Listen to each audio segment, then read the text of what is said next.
கடந்த வாரம் நாங்கள்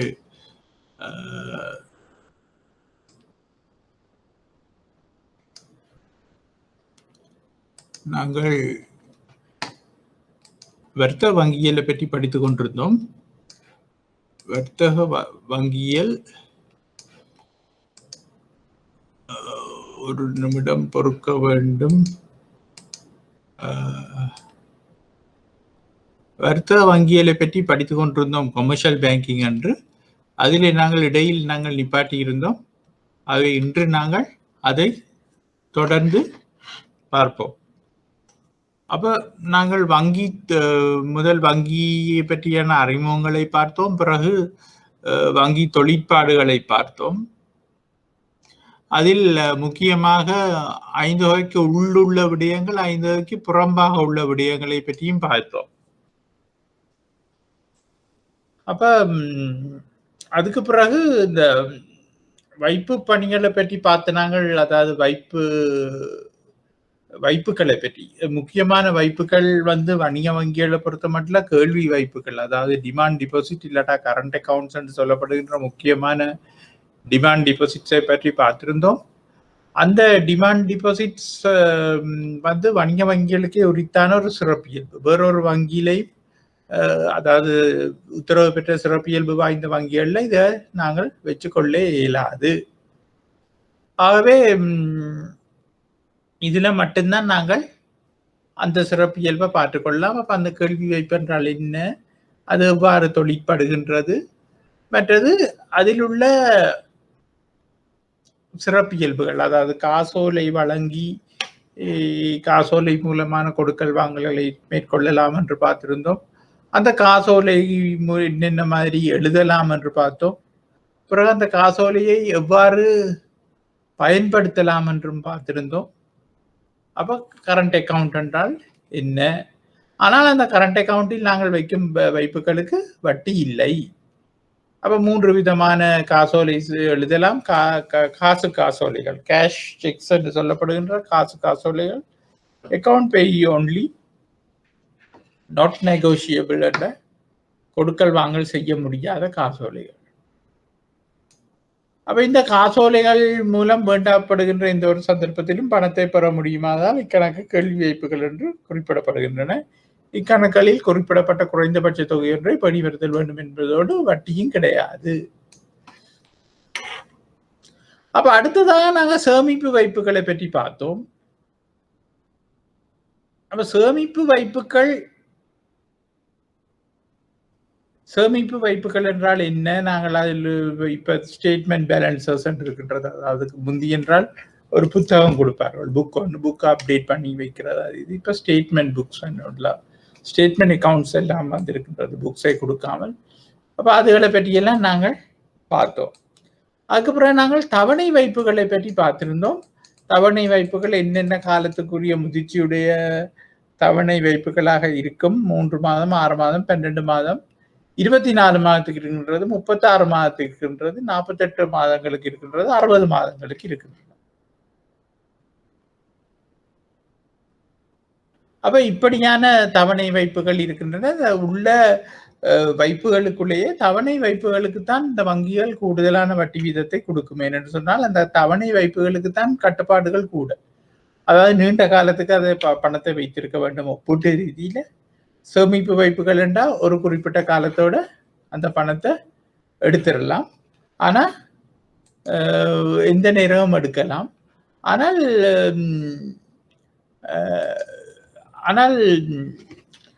தவணை வைப்புகள் எந்த நேரமும் எடுத்துக்கொள்ள முடியாது. அது 3 மாத கால முதிர்ச்சி கட்டத்தில் இல்லாட்ட 6 மாத காலம், அந்த முதிர்ச்சி குறிப்பிடப்பட்ட முதிர்ச்சி காலத்துக்கு பிறகுதான் எடுக்கலாம். அந்த காலத்துல தான் எடுக்கலாம். அதுக்கு முதல் எடுக்கிறேன்னு சொன்னால் ஒரு சர்சார்ஜ் ஒன்று இருக்கின்றது. ஒரு குறிப்பிட்ட ஒரு தண்டனை பணம் ஒன்றை நாங்கள் கட்டித்தான், இல்லாட்டா அதை கழிச்சு கொண்டுதான் மிச்சத்தை தருவார்கள். ஆகவே இந்த தவணை வைப்புகளுக்கு தான் உள்ள வைப்பு விதங்களுக்குள்ளேயே கூடுதலான வட்டி வீதம் உள்ளது. தற்காலத்தில் இலங்கையில் வட்டி வீதங்கள் மிக குறைந்த அளவில் இருக்கின்றபடியால் 4.5 வீதங்கள்லாம் இந்த தவணை வைப்புகளுக்கு வழங்கப்பட்டு கொண்டிருக்கின்றன. அப்ப இந்த தவணை வைப்புகள் என்றால் என்னென்றும் பார்த்தோம்.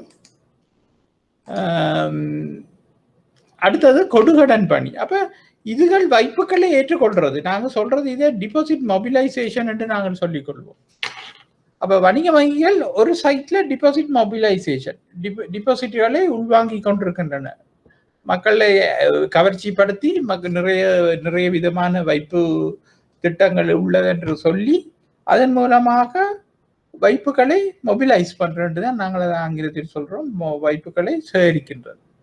அப்ப இந்த வைப்புகளை சேகரித்த வணிக வங்கி இப்பொழுது லாபம் உழைக்க வேண்டும். அவை தன்னுடைய செலவுகள் போக மிச்சத்தை லாபமாக காட்ட வேண்டும். அவை அதுக்காக கடன்களை வழங்கும்.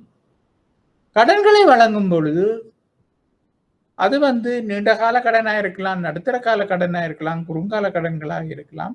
எப்படி பார்த்தாலும் அந்த வணிக வங்கிகள் கொடுக்கின்ற வட்டி பணத்துக்கும் பார்க்க கூடுதலான வட்டி பணத்தை வட்டிக்குத்தான் கடனை கொடுப்பார்கள்.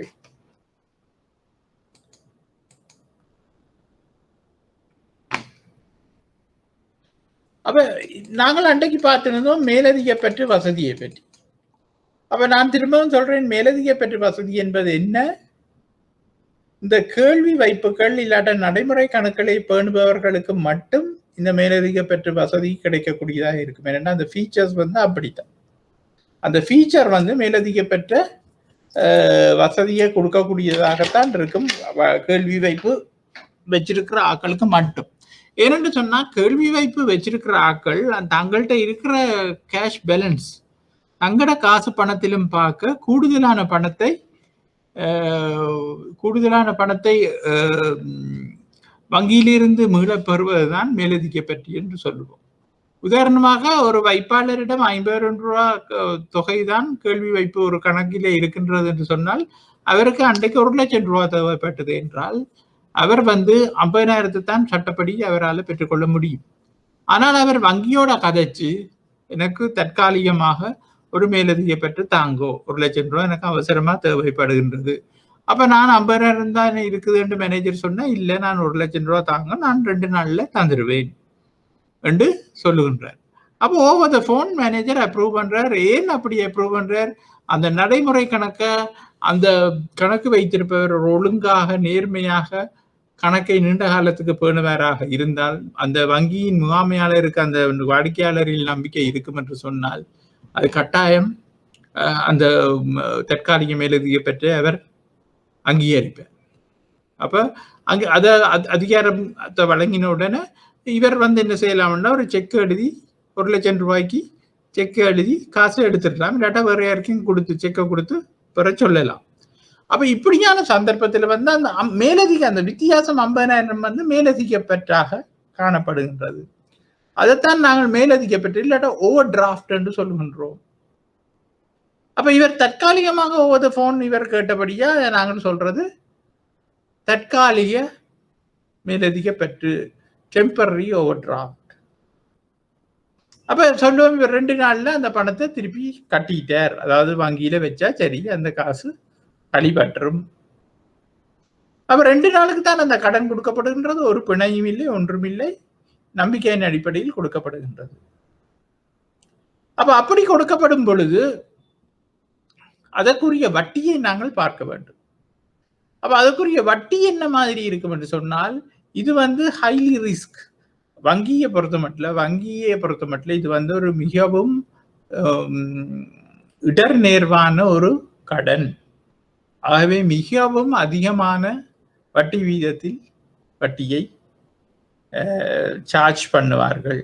அப்ப அப்படி வட்டியை சார்ஜ் பண்ணும் பொழுது என்ன மாதிரி அந்த கால்குலேஷன் இருக்கும் சொன்னால் அவர் 2 நாளைக்கு தான் லோன் எடுத்திருந்தார் என்றால் அந்த ஓவர் டிராஃப்ட் எடுத்திருந்தார் என்றால் அது 2 நாளைக்கு தான் அவருக்கு அந்த வட்டி சார்ஜ் பண்ணப்படும். பொதுவாக இந்த வட்டி வீத குறைப்புக்கு முதல் பொதுவாக 30% கூட வங்கிகள் ஓவர் டிராஃப்டுக்கு வட்டியை சார்ஜ் பண்ணி கொண்டிருந்தன. இப்பொழுது வட்டி வீதங்கள் குறைந்தபடியா அது குறைந்திருக்கலாம். ஆனா 30% என்பது ஒரு பெரிய தொகையாக இருக்கும். 30% இருந்தால் ஆண்டுக்கு 30%. அப்ப ஆண்டுக்கு 30% என்றால் அவர் இப்ப 2 நாளைக்கு தான் என்று சொன்னால் அவர் எடுத்த தொகையை 365 பிரிச்சு போட்டு 2 நாளையால பெருக்கி விட்டா வரும் அவருக்குரிய வட்டி தொகை. அப்ப இதை தவிர இன்னொரு விதமான மேலதிக பெற்ற வசதி ஒன்று இருக்கிறது என்று சொன்னால் நிலையான மேலதிக பெற்ற வசதி. அப்ப நிலையான மேலதிக பெற்ற வசதி என்று சொன்னால் இந்த வாடிக்கையாளர் வந்து முன்கூட்டியே மேனேஜரோட கதைக்க வேண்டும். முன்கூட்டியே மேனேஜரோட கதைச்சு நான் இப்படி எனக்கு ஒரு லோன் ஒன்று தேவைப்படுகின்றது, அந்த லோன் வந்து என்னுடைய சில நேரங்களில் தேவைப்படும், சில நேரங்களில் தேவைப்படாது. ஆகவே எனக்கு இது ஒரு மேலதிக பெற்றாக தாருங்கள் என்று அவர் கேட்டால் மேனேஜர் சொல்லுவார். அப்ப கோலெட்டரல் என்ன? கோலெட்டரல் என்று சொல்லும்போது செக்யூரிட்டி. செக்யூரிட்டி என்றால் ஈடாக நீங்கள் என்னத்தை தரப்போறீங்கன்னா, அப்ப வீட்டை கொடுக்கலாம், காணியை கொடுக்கலாம், வாகனத்தை கொடுக்கலாம். அப்ப சில சர்டன் விடயங்களை தான் செக்யூரிட்டியா வங்கியில் எடுத்துக்கொள்ளும். அதாவது ஒரு ஃபிக்ஸ்ட் டிபாசிட் இருந்தா அந்த ஃபிக்ஸ்ட் டிபாசிட் எடுக்க வங்கி விரும்பும் என்று சொன்னால் அந்த வங்கியால அந்த செக்யூரிட்டியை ஈட்ட இலகுவாக மீட்டு கொள்ள முடியும். அப்ப எது வென்றாலும் அதுக்குரிய வேல்யூவேஷன் எல்லாம் செய்து அதுக்குரிய பணத்தை மேலதிக பெற்று என்று சொல்லும்போது நான் முதலே கூறின மாதிரியான முறையின்படிதான் அந்த காசு கொடுப்படும். ஆனால் இது வந்து நிரந்தரமான ஒரு மேலதிக பெற்ற வசதி. பொதுவாக 6 மாசத்துக்கோ 1 வருஷத்துக்கோ இந்த நிலையான மேலதிக பெற்ற வசதி வழங்கப்பட்டிருக்கும். அப்ப அப்படி வழங்கப்பட்டிருக்கும் பொழுது அந்த 1 வருடமோ அந்த 6 மாதம் முடிஞ்ச பிறகு மீண்டும் அது ரினியூ பண்ணப்படலாம். அவர் ஒழுங்காக பண்ணிக்கொண்டிருந்தார் என்றால் ரினியூ பண்ணலாம்.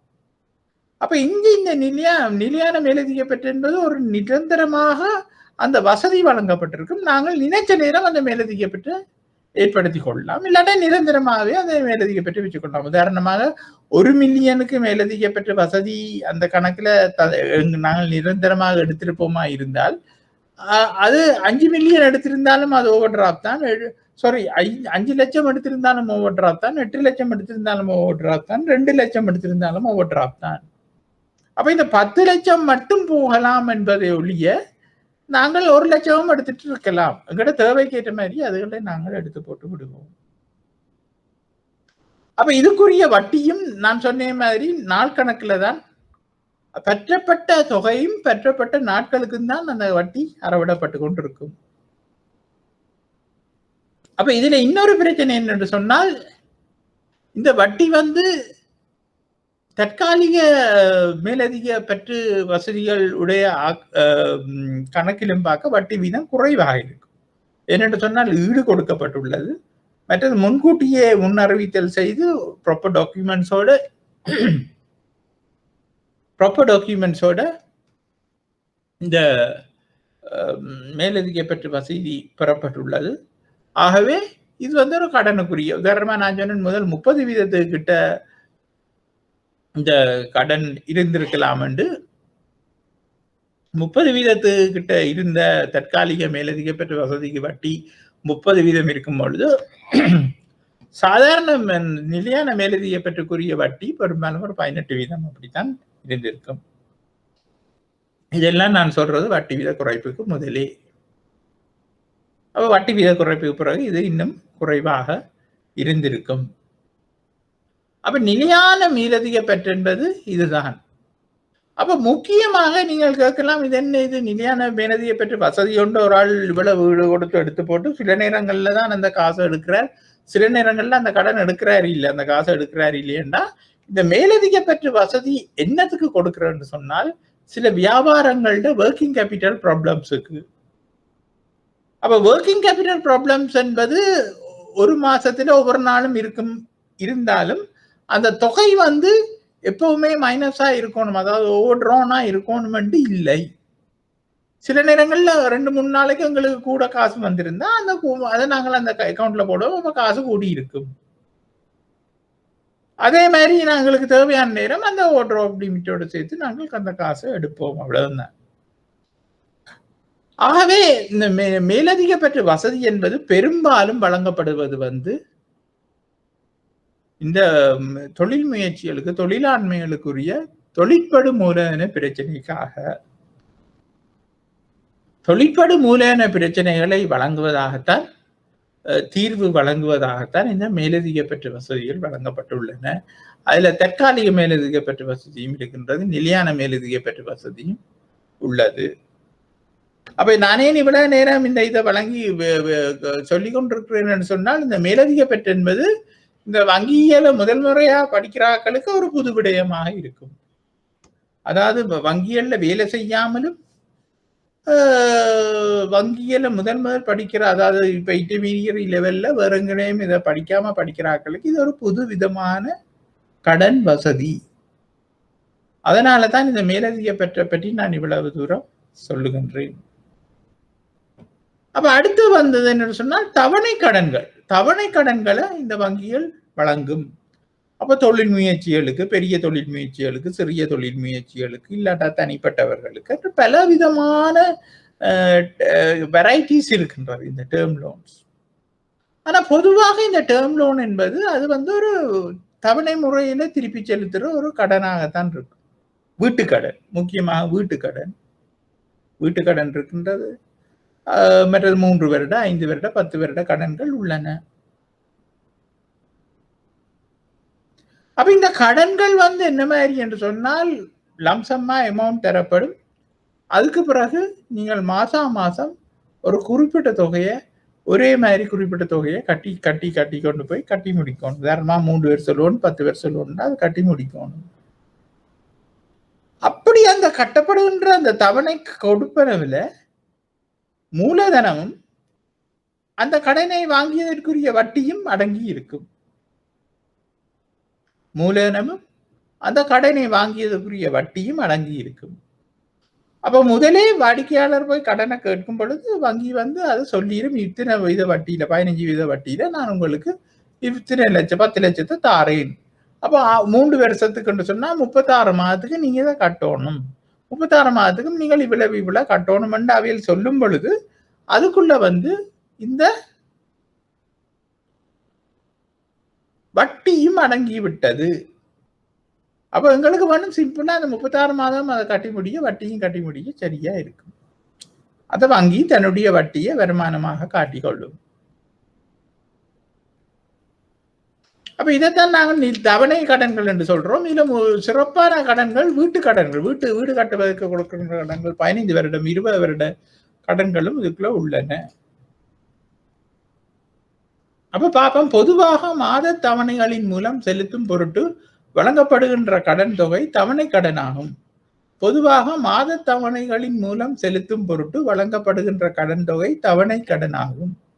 நிலையான ஒரு தவணை தொகை அறவிடப்படும் என்பதோடு அதன் மூலம் கடன் தொகைக்கான மாதத்திற்குரிய வட்டியும் கடன் தொகையில் ஒரு பகுதியும் அறவிடப்படும். செலுத்தப்பட்டுள்ள தவணை தொகைகளின் எண்ணிக்கை அதிகரிக்கின்ற போது அறவிடப்படும் வட்டி குறைவடையும் என்பதோடு செலுத்தப்பட்டு வருகின்ற கடனின் தொகை அதிகரிக்கும். இது குறைந்து செல்கின்ற முறை மீதி முறைமையை குறிப்பிடும். அப்ப நாங்கள் ரஷனலா பார்த்தோமே என்று சொன்னால், இந்த தவணை சொல்லும் நான் 5000 ரூபாய் மாதம் கட்டி கொண்டு வரேன் என்றால் ஆரம்பத்திலேயே அறவிடப்படுகின்றதா, முதல் ஒரு வருடத்துக்கு 3 மாத கடன் தவணையில், 36 மாத கடன் தவணையில் முதல் வருடம் 12 மாதத்துக்குரிய கடன் தொகையில கட்டுகின்ற தவணை கட்டணத்துல வட்டி தொகை தான் கூடுதலாக இருக்கும். அந்த கழிக்கப்படுகின்ற முதல் தொகை குறைவாக இருக்கும். காலம் செல்ல இந்த வட்டி தொகையும் மூலதன தொகையும் அந்த தவணை கட்டணத்துல சமனாக காலம் செல்ல இந்த வட்டி குறைஞ்சு கொண்டு, வட்டி தொகை வட்டியின் தொகை குறைஞ்சு கொண்டு போகும், மூலதனத்தின தொகை கூடிக்கொண்டு போகும். அதுக்கேற்ற மாதிரி அவையில் அந்த உள்ளுக்கு தங்களுக்குள்ள அக்கௌண்டிங் என்ட்ரிஸா போட்டுக்கொண்டு வருவீனம். அப்ப இதைத்தான் நாங்கள் சொல்றது தவணை கடன்கள் என்று. அப்ப இந்த தவணை கடன்கள் மூலமாகத்தான், தவணை கடன்களோட வட்டி பெரும்பாலும் நான் சொன்ன மாதிரி நிலையான மேலதிக பெற்ற வட்டிக்கு சமனாக இருக்கும். அதோட கொஞ்சம் ஓரளவு இதா இருக்கும். ஒரு வங்கி தவணை கடன்களை தான் கூடுதலாக வழங்கி இருக்கும். பெரும்பாலும் வங்கி தான் கூடுதலான கடன்களை வழங்கும் தன்னுடைய போர்ட்போலியோ. அதாவது வேற கடன்களோடு ஒப்பிடும் பொழுது தவணை கடன்கள் தான் இந்த வங்கி கூடுதலாக வழங்கி இருக்கும். அடுத்தது தங்க நகை அடகு கடன், போனிங் என்று சொல்லுவோம். தங்க நகை அடகு கடன் என்று சொன்னா, இப்ப தங்கத்தை நாங்க கொண்டு போய் அடகு வைக்கலாம். ஆரம்பத்தில் உண்மையில இன்றைக்கு வணிக வங்கிகள் மற்றது லைசன்ஸ் ஸ்பெஷலைஸ் பேங்க் என்று சொல்லப்படுகின்ற விசேட உத்தரவு பெற்ற விசேட வங்கிகள் மற்றும் நிதி கம்பெனிகள் கூட இந்த அடகு சேவையை செய்து கொண்டிருக்கின்றன. ஆனால் ஆரம்பத்தில் ஒரு 30 வருடங்களுக்கு முதல் இந்த சேவை வங்கிகளிலே இல்லை. அப்ப என்ன நடக்கும்? இந்த முறைசாரா கடன் வழங்குவோர் நிறைய பேர் ஊர்ல இருந்திருப்பினும் அவர்கள் நகையை வேண்டிக் கொண்டு கடன் கொடுப்பினோம், நகையும் மீளாது போயிடும்.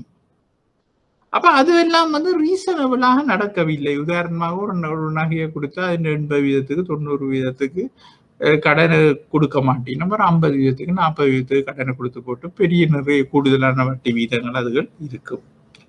அப்ப இந்த வங்கிகள் இந்த நகை அடகு கடன் சேவைக்குள்ள வந்த பிறகு அப்படியான தனிப்பட்ட முறைசாரா நகை அடகு பிடிப்பவர் எல்லாரும் குறைஞ்சு கொண்டு போயிட்டோம்.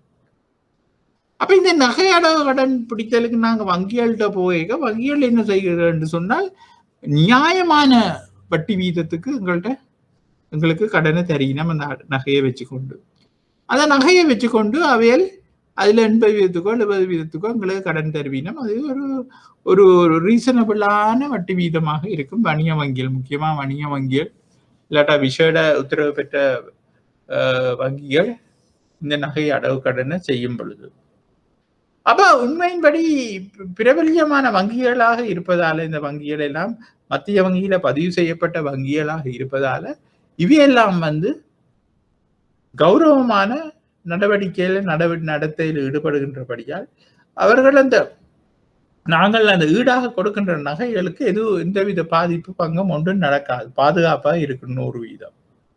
இப்ப முறைசாரா கடன் வழங்குவோருக்கு இந்த நகையை கொடுக்கும் பொழுது இதுகள் எல்லாம் ரிஸ்க். கொடுத்த நகை எங்களுக்கு சேர்ந்திருக்காது, இல்லாட வேறொரு நகையை தூக்கி தந்துடுவான், இல்லடா அங்க தொலைஞ்சு போச்சு இந்த தொலைஞ்சு போச்சுட்டு சொல்லலாம். அவ இப்படியான பிரச்சனைகள் உள்ளன.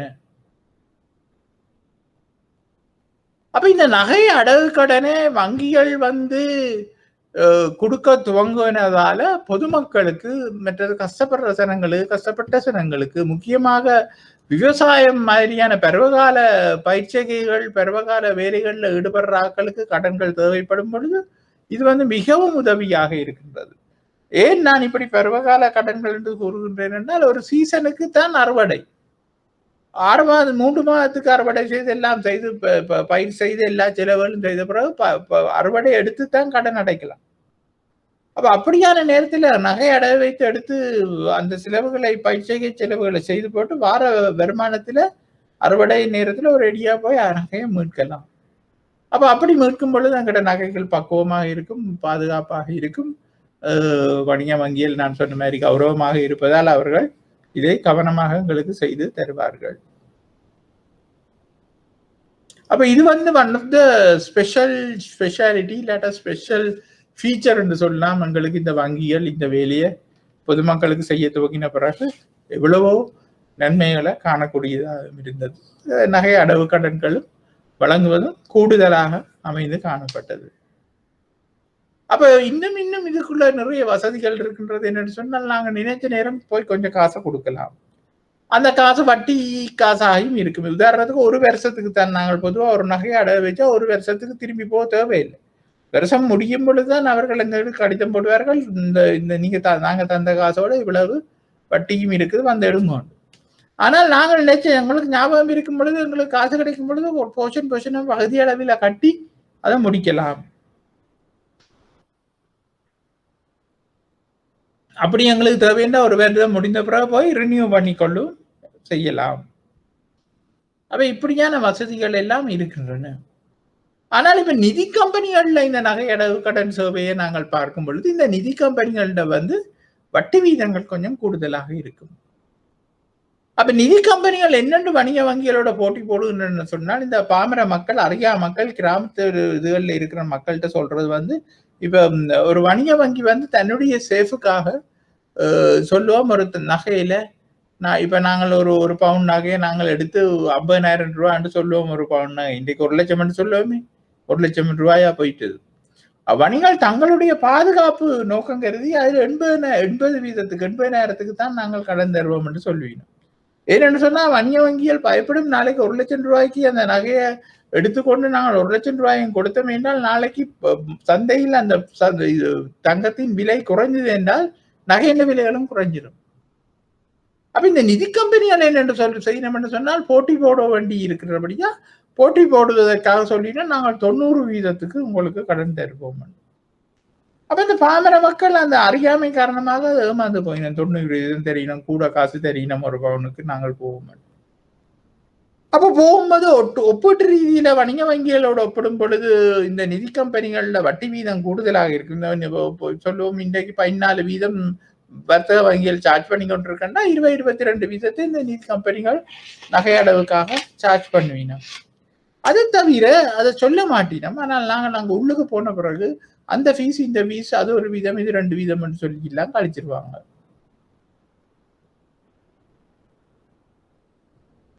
அப்ப கழித்த பின்பு இந்த அறியாத ஜனங்கள் ஏமாற்றம் அடைஞ்சோண்டு வருகின்றோம். அப்ப இப்படித்தான் இந்த நிதி கம்பெனிகள் வர்த்தக வங்கிகளோட போட்டி போடுகின்றது.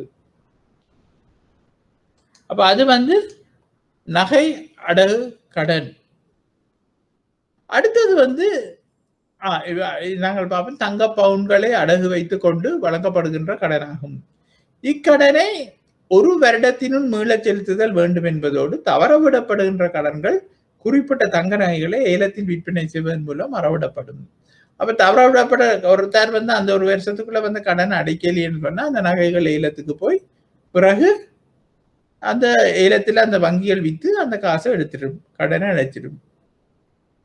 அப்ப அடகு கடன் என்று சொல்றது ஈட்டு கடன்களை தான் நாங்கள் அடகு கடன் என்று சொல்லுகின்றோம். ஈட்டு கடன் நாங்கள் ஊர் வழியெல்லாம் கதைச்சு கொள்வோம் மீட்டு கடன், மோர்கேஜ் லோன். அப்ப இங்க மோர்கேஜாக கருதப்படுவது வீடுகள், காணிகள் மற்றும் ஆதனங்களை அடகு வைத்து வழங்கப்படுகின்ற கடன்கள் மோர்கேஜ் லோன்ஸா கருதப்படுகின்றன.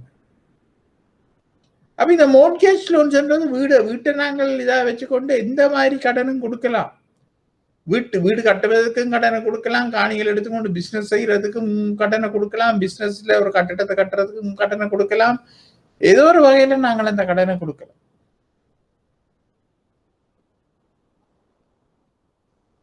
அப்ப இதுகளை ஈட்டு கடன், நாங்கள் அதை அடகு கடன் என்று சொல்லாம ஈட்டு கடன் என்று சொல்லிக் கொள்ளுவோம். அடுத்தது உண்டியல்களின் கழிவிடல்.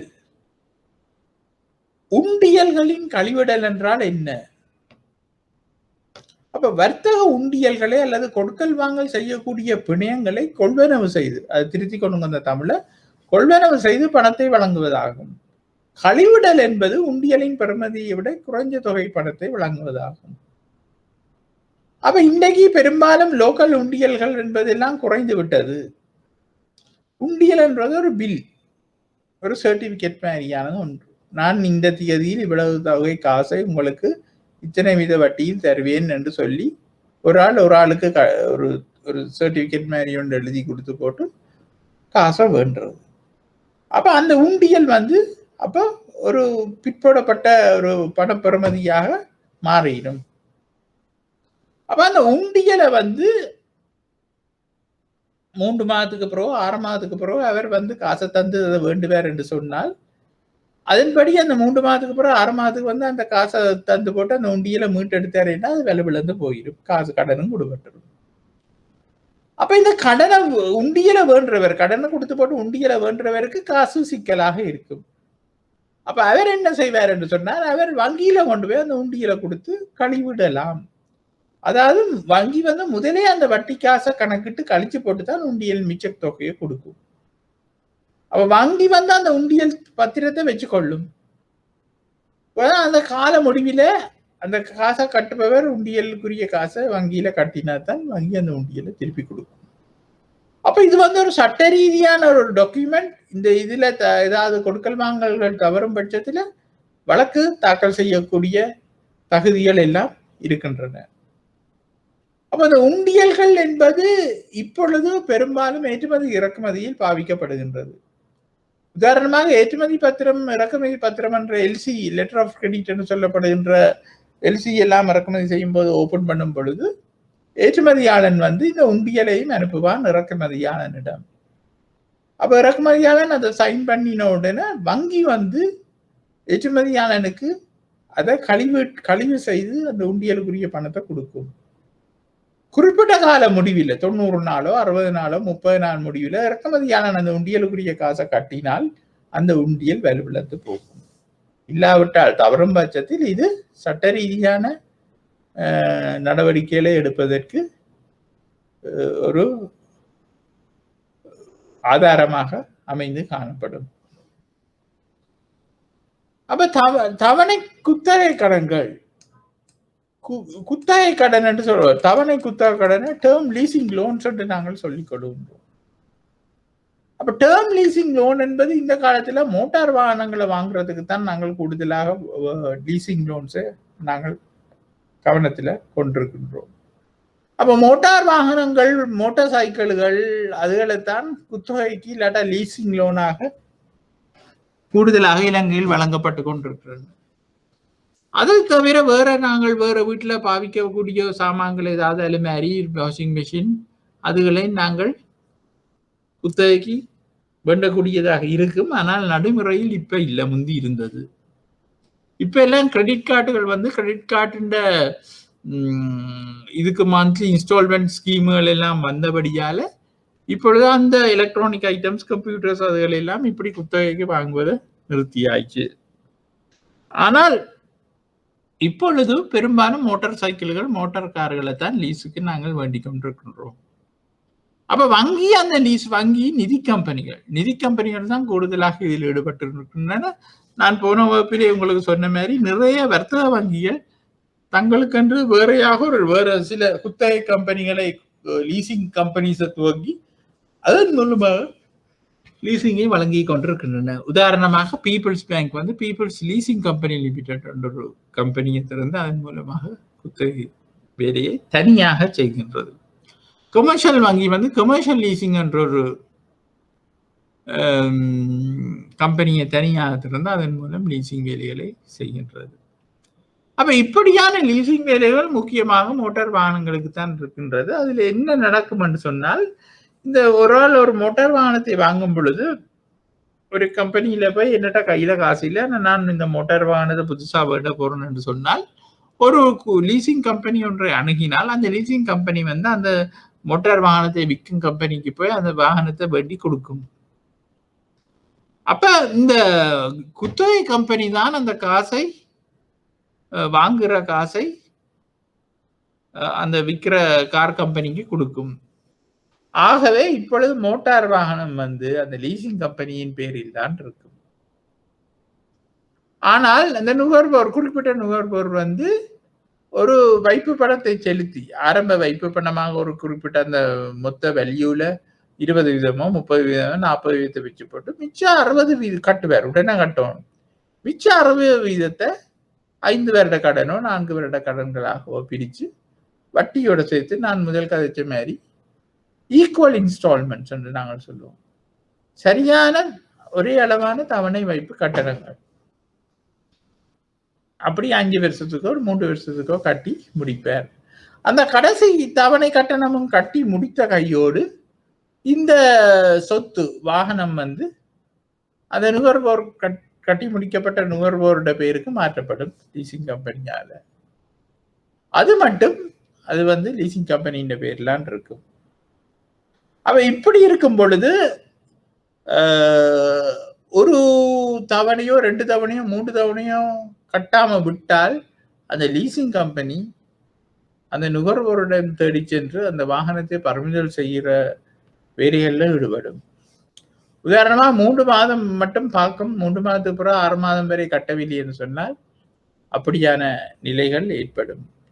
அப்படி பறிமுதல் செய்யப்படும் பொழுது அந்த மோட்டார் வாகனம் ஏற்கனவே கட்டியிருந்த தொகைகள் ஒன்றும் திருப்பி கொடுப்பட மாட்டாது என்பதோடு அந்த பறிமுதல் செய்யப்பட்ட வாகனத்தை அந்த லீசிங் கம்பெனி வேற எங்கேயாவது வேற யாருக்காவது ஏலத்துல விற்கிறதுக்கும் சந்தர்ப்பங்கள் உண்டு. அப்ப இதைத்தான் நாங்கள் குத்தகை கடன்கள் என்று சொல்லிக் கொள்கின்றோம்.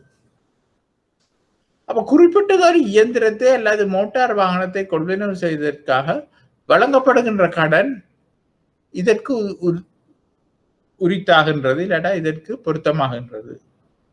இங்கு கடன்பட்டோர் ஆரம்ப பணத்தொகை ஒன்றை செலுத்துதல் வேண்டும் என்பதோடு எஞ்சிய தொகையை இல்லாட்ட பண்டத்தை விற்பனை செய்தவருக்கு கடனாக வழங்க வேண்டும். கடனாக வங்கி வழங்கும். அதன் பின்னர் பண்டத்தின் உரிமை வங்கிக்கும் பண்டத்தை பயன்படுத்துதல் வாடிக்கையாளருக்கும் கிடைக்கும் என்பதோடு பயன்படுத்துவர் சார்பில் பணத்தவணை தொகைகள் மாதாந்தம் அல்லது வேறு காலகட்டத்துக்கு ஏற்ப செலுத்தப்படல் வேண்டும். உடன்படிக்கை செய்து கொள்ளப்பட்ட காலத்தின் இறுதியில் அப்பண்டத்தை இணங்கிக் கொண்ட பேரளவு விலையில் வாடிக்கையாளர் கொள்வனவு செய்வார். அப்ப இதைத்தான் நான் உங்களுக்கு இப்பொழுது சொல்லி இருந்தேன்.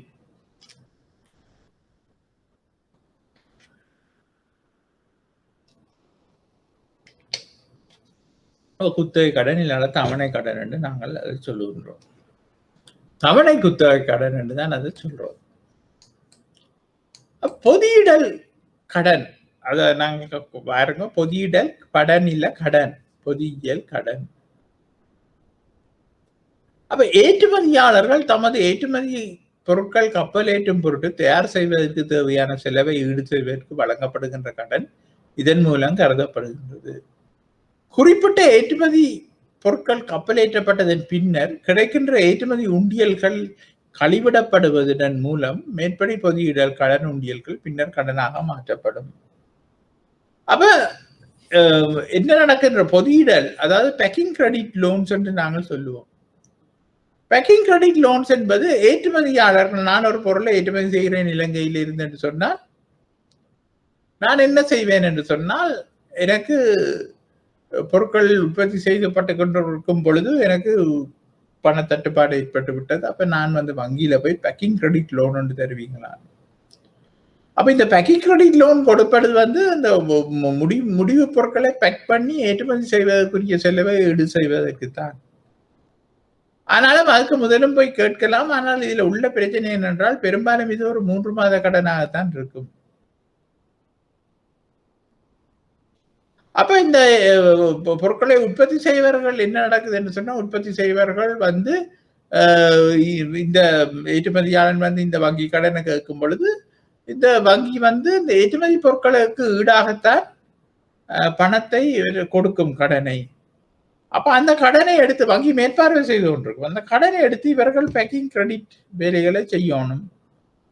முடிவு பொருட்களை பேக் பண்ணி அதை ஏற்றுமதி செய்கிற வேலைகளை செய்து ஏற்றுமதி செய்தவுடன் என்ன நடக்கும் என்று சொன்னால், அங்கு இறக்குமதியாளனிலிருந்து ஒரு உண்டியல் வரும்.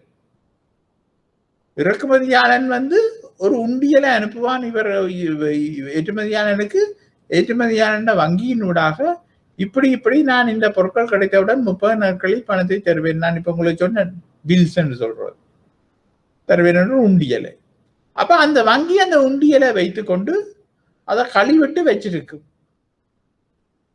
பிறகு இறக்குமதியாளன் அந்த காசை கட்டும் பொழுது ஏற்றுமதியாளன் வங்கியினூடாகத்தான் அந்த காசு வர போன்றது. அப்ப ஏற்றுமதியாளன் வங்கிக்கு அந்த காசை கழிச்சு கொண்டு மிச்ச காசை ஏற்றுமதியாளனுக்கு அந்த வங்கி கொடுக்கும்.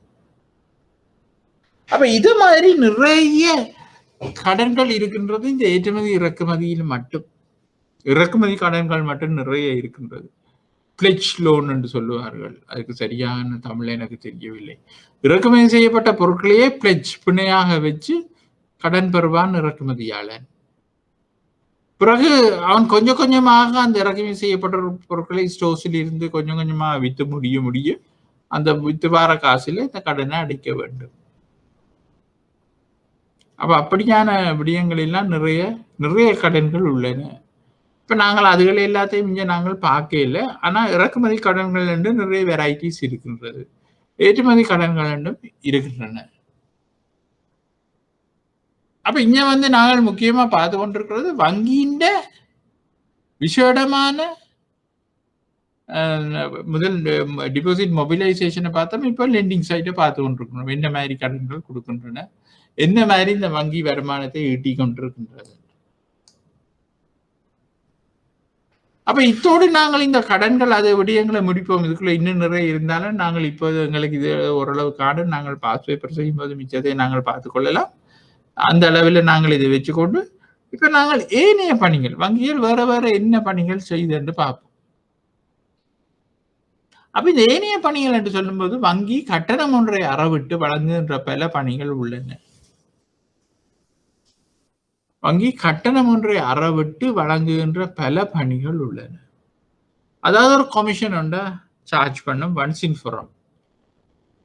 அப்போ ஒன்லி ஒன் ஷாட், ஒரு பேமெண்ட் தான் அந்த இதை சர்வீஸை வழங்குவதற்கு ஒரு சார்ஜ் காசை ஒன்று எடுத்துக்கொண்டு அந்த கடிதத்தை கொடுக்கும். அதுல முக்கியமாக நாங்க சொல்லக்கூடியது வங்கி உத்தரவாதம். அப்ப வங்கி உத்தரவாதம் என்பது பேங்க் கேரண்டி என்று சொல்லுவோம். அப்ப இந்த பேங்க் கேரண்டி என்றது நிறைய விடயங்களுக்கு கொடுக்க வேண்டிக்கூடியதாக இருக்கும். அப்ப வங்கி வாடிக்கையாளரின் ஏதோனும் ஒரு எதிர்கால பண கொடுப்பனவு தொடர்பான உடன்படிக்கையின் போது அப்பணத்தொகையை வாடிக்கையாளர் செலுத்தாது இருக்கின்ற போது வங்கியினால் செலுத்தப்படுவதாக வழங்கப்படுகின்ற கடிதம் தான் வங்கி உத்தரவாத கடிதமாகும். அப்ப விளங்கிக் கொள்ளுங்க, வாடிக்கையாளர் தன் பிசினஸ் விடயமாக ஏதோ ஒரு அக்ரிமெண்ட்டுக்கு போகின்றான், இல்லாட்ட ஒரு பண கொடுக்கல் வாங்கலுக்கு போகும்போது அந்த வாடிக்கையாளர்ல அவர் டீல் பண்ற அந்த மற்ற பக்கத்துக்கு நம்பிக்கை இல்லாத பட்சத்தில் அவர்கள் சொல்லுவார்கள் என்னன்னா, எங்களுக்கு ஒரு பேங்க் கேரண்டியை கொண்டாகும். அப்ப இந்த பேங்க் கேரண்டி என்ன சொல்லும் என்று சொன்னால், ஓகே இவர் எந்த கஸ்டமர், அப்ப நீங்க வங்கியில ஒரு கணக்கு வச்சிருந்தா தான் வங்கி இதை கொடுக்கும், உத்தரவாத கடிதத்தை கொடுக்கும். அப்ப உங்களோட வங்கியில நீங்கள் கணக்கு வச்சிருந்தா உங்களோட ஹிஸ்டரி ஓரளவாவது வங்கிக்கு தெரிஞ்சிருக்கும். அப்ப அப்படி தெரிஞ்சிருக்கும் பொழுது வங்கி இப்படியான ஒரு கணக்கை கொடுக்கும் பொழுது, அதாவது உத்தரவாத கடிதம் கொடுக்கும் பொழுது இந்த நுகர்வோருண்ட எதிர்த்தரப்பு கவுண்டர் சைட் அவர்களுக்கு சொல்லும் என்னன்னு சொன்னால், இப்படி குறிப்பிட்டவர் எனது வாடிக்கையாளர் இப்படி இந்த விடயத்தில் இவ்வளவு அமௌண்ட்டுக்கு ஒரு 1 மில்லியனுக்குரிய ஒரு டீல் ஒன்றை இவர் உங்களோட செய்கின்ற பிற்காலத்தில் இந்த வாடிக்கையாளர் அந்த காசை கொடுக்க தவறும் பட்சத்தில் அந்த பணத்தை இந்த வங்கி தரும் என்ற ஒரு கடிதம் கொடுக்கும். அது கேரண்டி. அப்படியான பேங்க் கேரண்டி எல்லாருக்கும் கொடுக்காது வங்கி. வங்கி நுகர்வோரை இல்லாட்ட வாடிக்கையாளரை வடிவா ஸ்டடி பண்ண பிறகுதான் அந்த வேலையை செய்யும்.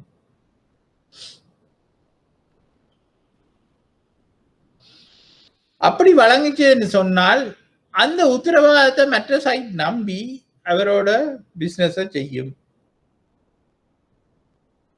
அப்ப தற்சமயம் அந்த வாடிக்கையாளரால அந்த குறிப்பிட்ட ஒப்பந்தத்துக்குரிய காசை கொடுக்க முடியாத பட்சத்துல இந்த வங்கி அந்த காசை கொடுக்கும். அதான் நிறைய கண்டிஷன்கள் இருக்கும். அந்த கண்டிஷன்கள் எல்லாம் ஒத்து வரும் பொழுது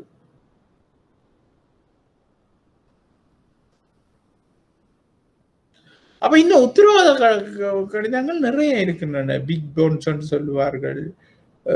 அதாவது ஒரு பிட் பண்ண போகும் பொழுது அந்த பாண்ட் ஒன்று கொடுக்கணும் வங்கி. இதே மாதிரி தான் பிட் பண்ணும் பொழுது ஏதாவது இதுகள் சொன்னால் இவர் இந்த நபர் சார்பாக நாங்கள் காசு தருவோம். பர்சனல் கரண்ட் நிறைய கரண்டிஸ் இருக்கின்றன. அப்ப இதுக்கெல்லாம் வங்கி சார்ஜ் பண்ணும், ஒரு தொகையை சார்ஜ் பண்ணி எடுத்து விட்டுரும். அது ஒரு கடிதம் கொடுக்கறதுக்கு ஒரு பேமெண்ட் அவ்வளவுதான். ஆனா அந்த கொடுக்குற கடிதம் ஒரு வருஷத்துக்கும் 6 மாதத்துக்கும் வேலிடாக இருக்கும். அப்ப இந்த உத்தரவாதங்களை எல்லாம் நாங்கள் சொல்றது கண்டிஜென்சி லியாபிலிட்டின்னு சொல்றோம்.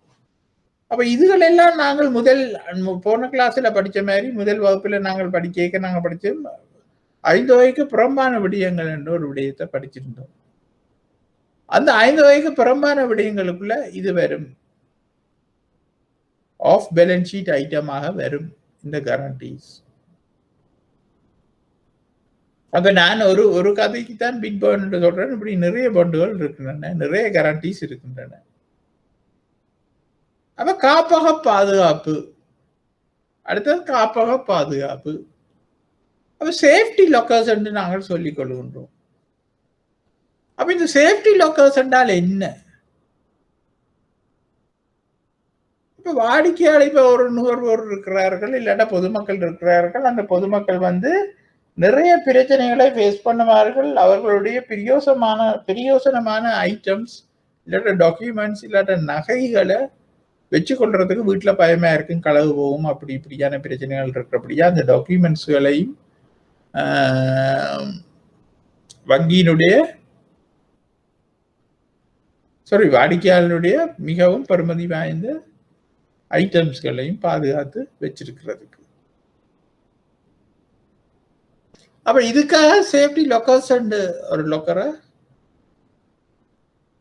லொக்கர் ஃபெசிலிட்டியை வங்கிகள் வாடிக்கையாளருக்கு கொடுக்கின்றது.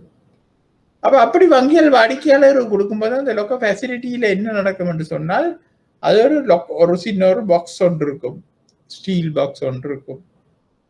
அந்த பாக்ஸுக்குள்ள நீங்கள் காசை கட்டி, ஒரு நிரந்தரமான காசை கட்டி வருஷம் வேற தொகையை ஒன்று கட்ட வேண்டும். அப்படி கட்டி போட்டு நீங்கள் அந்த பெட்டியை பயன்படுத்தலாம். பெட்டியை பயன்படுத்தும் போது அதுக்குள்ள நீங்கள் உங்களுக்கு விருப்பமான பெருமதியான சாமான்களை நினைக்கிற எல்லாத்தையும் போடலாம். போட்டுட்டு பிறகு பூட்டி போட்டு வந்துடும். வங்கி தொழிற்படுற நாட்கள்ல நேரங்கள்ல நினைச்ச நேரம் நீங்கள் போய் அந்த வங்கிகிட்ட போய் சைன் பண்ணி போனா வங்கிகிட்ட ஒரு திறப்பு இருக்கும், உங்கள்கிட்ட ஒரு திறப்பு இருக்கும். அந்த 2 திறப்பையும் போட்டா தான் அது திறப்படும். அப்ப வங்கி உத்தியோகத்தரும் உங்களோட திறப்பையும் போட்டு திறந்து விட்டு அவர் போயிருவார். நீங்கள் உங்களோட பட்டியை திறந்து நீங்கள் உங்களுடைய கொடுக்கல் வைக்கிறத வச்சு எடுக்கிறத எடுத்து போட்டு வந்துடலாம். வந்த பிறகு அதை பூட்டி போட்டு வந்துடும். அது தனியை நீங்கள் பூட்டலாம். ஆனா திறப்பதற்கு மட்டும் வங்கியின் அதிகாரியும் வேணும், நீங்களும் வேணும். அப்ப இதுக்குள்ள நாங்க பெருமதியான சாமான்களை வச்சிருப்போம்.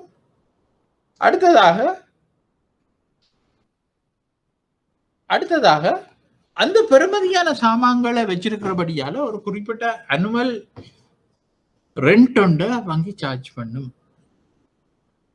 அந்த ஒரு ரெண்ட் ஒன்றை சார்ஜ் பண்ணுவது மட்டுமல்ல, அந்த வங்கியில நீங்கள் ஒரு குறிப்பிட்ட தொகையை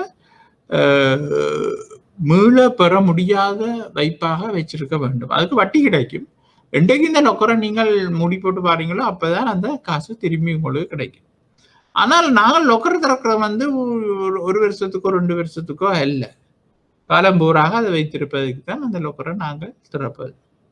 அப்ப ஒருவர் தனது வாழ்நாள் பூராவும் சில நேரம் வச்சிருக்கலாம், இல்லாட்டா வேற எங்கேயாவது ஷிஃப்ட் பண்றாருன்னா அந்த லொக்கரை மூடி போட்டு போகலாம்.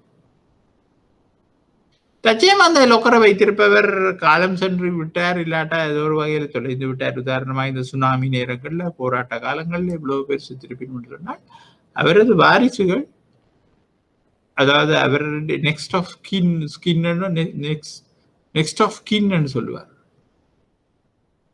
அவர்கள் தகுந்த ஆதாரங்கள் எல்லாம் காட்டி சட்ட முறையின்படி அதுகளை காட்டி கீட்டி அந்த லொக்கரை பயன்படுத்தலாம், இல்லாட்டா அதில் உள்ள சாமான்களை எடுக்கலாம். அல்லாவிட்டால் அது வங்கி அதை மூடி சட்ட ரீதியான நடவடிக்கைகளுக்குத்தான் அதை பயன்படுத்தும். அப்ப இதுகள் எல்லாம் வங்கிக்கு இதுகளால பெரிய வருமானம் கிடைப்பது என்பது அல்ல. வங்கி என்ன செய்யும் என்று சொன்னால், பொதுமக்களுடைய வசதி கருதி, பொதுமக்களுடைய நலனை கருத்தில் கொண்டு வழங்கப்படுகின்ற சேவைகளாக தான் இது இருக்கின்றது. உதாரணமாக நகை அடவு பிடிக்கும் சேவையும் அப்படியான ஒரு சேவை தான். அப்படித்தான் இந்த லொக்கர் விஷயமும் இருக்கின்றது.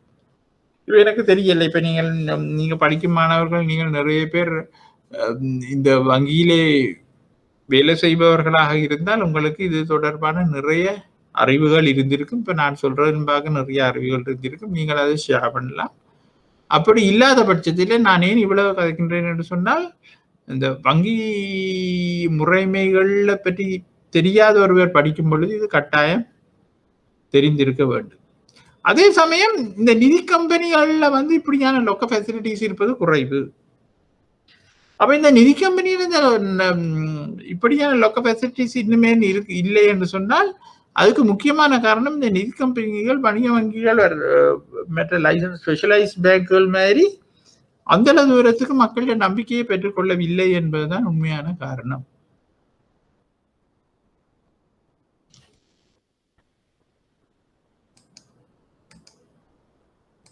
இதில் ஆன்லைனில் இருப்பவர்களிடம் இந்த நோட்ஸ் கையிலே இருக்கின்றதுன்னு நான் நம்புகின்றேன். அதெல்லாம் நான் கிடை அப்ப நிதி முகாமைத்துவம். அடுத்தது நிதி முகாமைத்துவம் என்று சொல்லும் பொழுது, வாடிக்கையாளர் தமது பணத்தை வங்கியை கொண்டு ஈடுதல் செய்வதற்காக வழங்கப்படும் பணியாகும். அப்ப வங்கியின் நிதி முகாமையாளர்களிடம் நிதியியல் மற்றும் மூலதன சந்தை நடப்புகள் தொடர்பில் வாடிக்கையாளரை விட சிறந்த தகவல்கள் உள்ளதால் இவ்வாறு பணத்தை முதலீடு செய்தல் மிக பொருத்தமானதாக இருக்கும். அப்ப நிதி முகாமைத்துவ சேவையையும் வங்கிகள் செய்து கொண்டிருக்கின்றன. அப்ப நான் திரும்பவும் சொல்றேன் என்று சொன்னால், நீங்கள் இப்ப எல்லாம் கவனிக்கலாம் என்று சொன்னால், நிறைய இன்சூரன்ஸ் கம்பெனிகள் இல்லாட்டா நிறைய பினான்ஸ் கம்பெனிகள் இப்படியான பேக்கேஜுகளை கொடுக்கின்றன. நீங்கள் மாதம் இவ்வளவு காசை கட்டுங்கோ, நாங்கள் பங்கு சந்தையில் இதை முதலீடு செய்வோம், இதில் வர ரிட்டர்னை வச்சுக்கொண்டு நாங்கள் உங்களுக்கு இவ்வளவு தருவோம், பங்கு சந்தை நல்லா நடந்ததுன்னா உங்களுக்கு இந்த இவ்வளவு ரிட்டர்ன் கிடைக்கும், சுமாராக ஆபரேட் பண்ணாமல் இருந்தால் இவ்வளவு கிடைக்கும், பங்கு சந்தை டல்லாக இருந்ததுன்னா இப்படி கிடைக்கும் என்று சொல்லி எங்களுக்கு பொதுமக்களிடம் காட்டி மாதம் காசுகளை வாங்குவார்கள். வாங்கும் பொழுது அவர்கள் அந்த பணத்தை பங்கு சந்தைகளில் இல்லாட்டா மூலதன சந்தை என்றா உங்களுக்கு என்னென்று தெரியும், பணச்சந்தை என்றா என்னென்று தெரியும். பணச்சந்தை என்பது ஒரு வருடத்துக்கு உட்பட்ட காலத்துக்கு கொடுக்கல் வாங்கல் செய்யும் ஒரு பண ரீதியான கொடுக்கல் வாங்கல் செய்யும் ஒரு சந்தையை தான் பணச்சந்தை என்று சொல்றது. மூலதன சந்தை என்பது ஒரு வருடத்துக்கு கூடுதலான காலத்துக்கு 5 வருடம் 10 வருடங்களுக்கு தேவையான பணத்தை பரிமாற்றி கொள்ளும் இடங்கள் தான் மூலதன சந்தை என்று நாங்கள் சொல்லிக் கொள்கின்றோம். அப்ப இந்த நீண்ட காலத்து சந்தைகள்ல ஏன் முதலீடு செய்கிறேன்னு சொன்னா, நீண்ட காலத்து செய்யும் பொழுது கூடுதலான ரிட்டர்ன் வருமானம் கிடைக்கும். அப்ப இந்த மூலதன சந்தையின் மூலமாக அவர்கள் முதலீடு செய்து இந்த வருகின்ற வருமானத்தில் தங்களுடைய செலவுகள் என்று சொல்லி தங்களுடைய லாப பங்கு தங்களோட பொசிஷனை கழிச்சு கொண்டு வாடிக்கையாளர்கள் மிச்ச காசை கொடுப்பினோம். இது கொஞ்சம் ஹைலி ரிஸ்க் என்றபடியா வங்கியில கிடைக்கிற வட்டி வருமானத்திலும் பார்க்க சில நேரங்கள்ல கூடுதலாயும் இருக்கும், சில நேரங்கள்ல குறைவாகவும் இருக்கும், சில நேரங்கள்ல மைனஸுக்கும் போகலாம். அப்ப இப்படியான நிதி முகாமைத்துவ வேலைகளையும் வங்கிகள் செய்து கொண்டு இருக்கின்றன. அப்ப வங்கிகள் நாங்கள் ஒரே அடிக்கா நினைக்க கூடாது, அவையில் லாபம் உழைக்கிற நோக்கத்துக்காகத்தான் வங்கிகள் எல்லாம் செயற்படுகின்றன. நிச்சயமாக யாரும் பணம் இல்லாமல் ஒரு வேலையும் செய்து தர மாட்டார்கள். ஆனால் வங்கிகளும் அந்த மாதிரி தான். ஆனாலும் அந்த வங்கிகள் பொதுமக்களுக்கும் நாட்டுக்கும் வாடிக்கையாளருக்கும் செய்கின்ற சேவை அளப்பெரியது. சில இடங்களிலே ஒரு சின்ன லாப மார்ஜினை வச்சுக்கொண்டு பொதுமக்களுக்கு அந்த சேவைகளை வழங்கி கொண்டு இருக்கின்றன. அப்ப அடுத்தது ஃபண்ட் டிரான்ஸ்ஃபர் என்று நாங்கள் சொல்லுவோம். பணப்பரிமாற்றல்கள், ஒப்படைப்பு பணிகள், பணப்பரிமாற்றல்கள் இல்லாட்டா ஒப்படைப்பு பணிகள். அப்ப நாட்டினுள் அல்லது நாட்டிற்கு வெளியே வேறு தரப்பினர்களுக்கு பணம் அனுப்புதல் மற்றும் வேறு தரப்பினரிடமிருந்து வாடிக்கையாளர்கள் பணத்தை பெறுதல் ஆகிய பண ஒப்படைப்பு பணிகளை வங்கி வழங்குகின்றது. அதாவது இப்ப இந்த காலத்துல அதுவும் இலங்கையில இருக்கிற ஆக்கள் உங்களை எல்லாருக்கும் தெரியும், வெளிநாட்டுல எவ்வளவு பேர் இருக்கணும், வெளிநாட்டுல இருக்கிறவர்கள் இலங்கையில இருக்கிறவர்களுக்கு நிறைய காசுகளை அனுப்புவார்கள். ஏனென்று சொன்னால் ஒரு கட்டத்திலே இலங்கையில இருக்கின்ற முக்கியமாக வடக்கு கிழக்கில் இருக்கின்ற மக்களுடைய முழு வருமானமும் வெளிநாட்டில இருந்து கிடைப்பதாகத்தான் இருந்தது. ஏனென்றா யுத்த காலங்கள்ல இங்க சரியான முறையில தொழில்களோ வருமானங்களோ இல்லாமல் இருந்தது. அந்த நேரத்துல இப்படியான விடயங்கள் நடந்தது. அப்ப அதுல என்ன மாதிரி அனுப்பப்படும் என்று சொன்னால், டெலிகிராபிக் டிரான்ஸ்ஃபர்ல அனுப்பப்படும். இப்பொழுதெல்லாம் வெஸ்டர்ன் யூனியன் மணி டிரான்ஸ்ஃபர் என்று அனுப்பப்படுகின்றது. அப்படி இப்ப வங்கியில நான் திரும்ப சொல்றேன், வங்கியில வேலை செய்பவர்களுக்கு இன்னும் கூடுதலான முறைகள் தெரியும். நாங்கள் டெலிகிராபிக் டிரான்ஸ்ஃபர் என்று சொல்லுகின்றோம். இல்லாட்ட டிராஃப்ட் எடுத்து அனுப்புற சிஸ்டமும் இருக்கின்றது. டிராஃப்ட் என்று சொன்னால், இப்ப நான் யூகேல இருக்கிற ஒருத்தருக்கு நான் டிராஃப்ட் எடுத்து காசை அனுப்ப வேண்டும். உதாரணமாக நான் யூகேயில் ஒரு விதை கல்வி கற்றுக்கின்றேன், அந்த எக்ஸாம் ஃபீயை நான் அனுப்பணும் என்று சொன்னால், அந்த எக்ஸாம் ஃபீக்கு நான் மத்திய இலங்கை வங்கி ஏதாவது வணிக வங்கியில போய் ஒரு ரிக்வெஸ்ட் கொடுக்கலாம். எனக்கு இந்த டாக்குமெண்ட்ஸை காட்டணும், இவ்வளவு காசு கட்ட வேண்டி இருக்கின்றதுன்னா அவையில் அதை எல்லாத்தையும் வேண்டி எடுத்துக்கொண்டு ஒரு செக் அவுட்டை தெரிவிக்கலாம். அதை நாங்கள் சொல்றது ஃபாரின் டிராஃப்ட் என்று. அவர்கள் என்ன செக்கை தருகின்றார்கள் என்று சொன்னால், இப்ப நான் யூகேக்கு காசு அனுப்பணும்னா இங்கிலாந்தில் இருக்கின்ற ஒரு வங்கியின் கிளையில் இந்த நான் போய் கேட்கிற வங்கி ஒரு கணக்கு வச்சிருக்கு. அப்ப அவையில் செக் புக் கொண்டு கொடுத்துருப்பினோம். அந்த வங்கியோட செக் புக்கை இந்த வங்கி ஆக்களுக்கு கொடுத்துருக்கு. வேண்டாம் கணக்கு வச்சு கரண்ட் அக்கௌண்ட் வச்சிருக்கிறபடியா. அந்த செக்கில் எழுதி போட்டு கொடுப்பினோம். அதுக்குரிய காசை இலங்கை காசுல கன்வர்ஷனா இல்லை இங்கே எடுத்துருவினோம். எடுத்துக்கொண்டு அதுக்குரிய பேங்க் கமிஷன் சார்ஜஸையும் சார்ஜ் பண்ணிடுவினோம். அப்போ நான் அந்த காசை அங்கே கொடுத்தோன்னு அந்த செக்கை நான் போஸ்ட் பண்ணுவேன். நான் போஸ்ட் பண்ணினா அப்போ எந்த இன்ஸ்டியூட் வந்து அந்த செக் எடுத்து போட்டு அவையில் தங்கட பேங்க்கில் அதை டிபாசிட் பண்ணுவீங்க. டிபாசிட் பண்ணும் பொழுது அந்த யூகேல இருக்கிற அந்த பேங்க்குக்கு அந்த செக் போய் கிளியர் பண்ணப்பட்டு எந்த இது கிளியர் ஆகும். அப்போ இங்கே இருந்து யூகேக்கு போவதற்கு ஒரு 10 நாள் ஒரு கிழமை செல்லும். அதுக்கப்புறம் அங்கே கிளியரிங்கு போட்டு எடுப்பதற்கு ஒரு 3 நாள் செல்லும். ஒரு 10-15 நாள் செல்லும் அது ரியலைஸ் ஆகுவதற்கு. இப்போ அது மட்டும் எனக்கு அந்த அவர்கள் கிரெடிட் பண்ண மாட்டார்கள். அப்ப இதை நாங்கள் சொல்லுவது டிராஃப்ட் எடுத்து அனுப்புற சிஸ்டம். டெலிகிராஃபிக் டிரான்ஸ்ஃபர் என்று சொன்னா அதுக்கு வங்கி செலவுகள், பேங்க் கமிஷன், பேங்க் எக்ஸ்பென்சஸ் கூட. நான் போய் வங்கி சொல்லணும். இதை நாங்கள் டெலிகிராஃபிக் டிரான்ஸ்ஃபர் அனுப்பணும்னா வங்கி உடனே போன்ல கதைச்சு உடனடியா மாத்தி விட்டுரும். 2 நாள்ல மாத்திடும். அதுக்கு வந்து கூடுதலான காசை கொடுக்கணும். ஆனா இப்ப இருக்கிற நிறைய சிஸ்டங்கள் ஸ்விஃப்ட் சிஸ்டம் என்று இருக்கின்றது. Society of world wide inter ஏதோ டிரான்சாக்ஷன், ஃபண்ட் டிரான்சாக்ஷன் ஒன்று இருக்கின்றது. அதை நீங்கள் விளக்கமாக பார்த்துக்கொள்ளலாம் நெட்டில் போய். அப்படியான டிரான்சாக்ஷன்களூடாக இப்ப நாங்கள் அவ்வளவு தூரத்துக்கும் போவதிலே நாங்கள் செய்வது என்னன்னு சொன்னா கிரெடிட் கார்டுக்குள்ளாரையும் பே பண்ணலாம். வெளிநாட்டு காசை கிரெடிட் கார்டுக்குள்ளாரையும் நாங்கள் பே பண்ணலாம். அப்ப அப்படியான பேமெண்ட்டுகள் எல்லாம் நடக்கின்றது. டெலிகிராஃபிக் டிரான்ஸ்ஃபர், ஃபண்ட் டிரான்ஸ்ஃபர், அப்படியான விடயங்கள். ஆனா இவற்றுக்கெல்லாம் வங்கி வந்து ஒரு சார்ஜஸ் ஒரு 1000 ரூபாய், 1500 ரூபாய் நாங்கள் கட்டுற அமௌண்ட்டுக்கு ஏற்ற மாதிரி இருக்கும். அப்படி பேங்க் சார்ஜ் பண்ணா கூட அது வந்து அந்த வாடிக்கையாளனுக்கு லாபமான விடயமாக இல்லாட்ட லாபம் ஈட்டக்கூட விடயமாக இருக்கின்றது என்று சொன்னால் இப்படியான சேவைகளை ஃபிங்கர் டிப்ஸில் வங்கி வழங்குவது ஒரு பெரிய கொடை.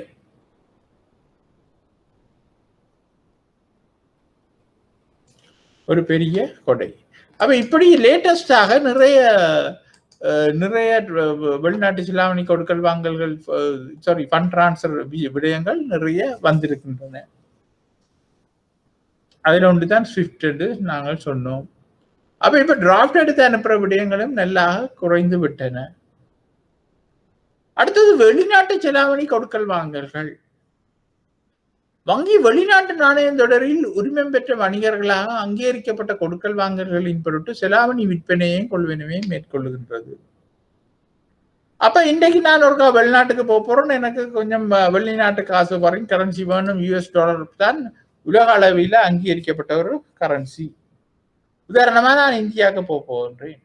இந்தியாவுக்கு போகும்பொழுது இப்ப நான் யூஎஸ் டாலரை வேண்டி கொண்டு போகலாம். ஆனா கொண்டு போய் இந்தியாவில வச்சு யூஎஸ் டாலரை இந்தியா காசுக்கு மாத்தோம். அப்ப 2 முறையிலேயும் ஒரு சின்ன பிரச்சனைகள் இருக்கிறது. டிரான்சாக்ஷன் காஸ்ட் ஒன்று உள்ளது, கொடுக்கல் வாங்கல் செலவு ஒன்று இருக்கின்றது, அந்த கன்வர்ஷன் காஸ்ட்.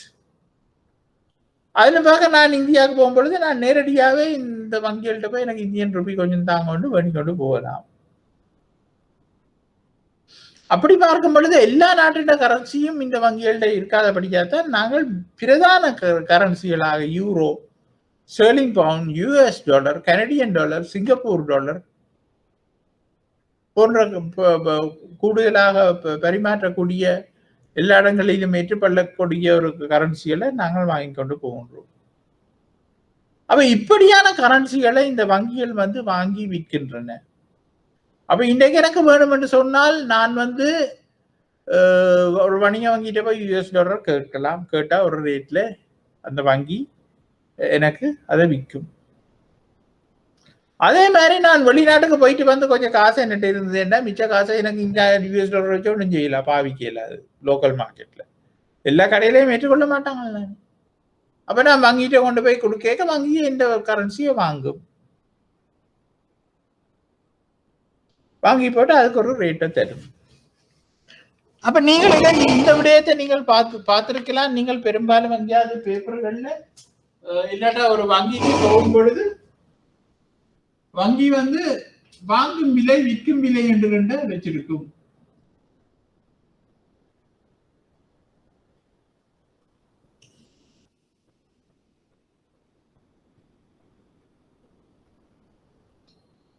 சும்மா ஒரு பேங்க் பிரான்ச்சுக்கு போனா கூட நீங்கள் பார்க்கலாம் யூஎஸ் டாலர் உண்டு சொல்லுவோம். அந்த வங்கி வாங்குறது வந்து 192 ரூபா 35% வாங்கும்.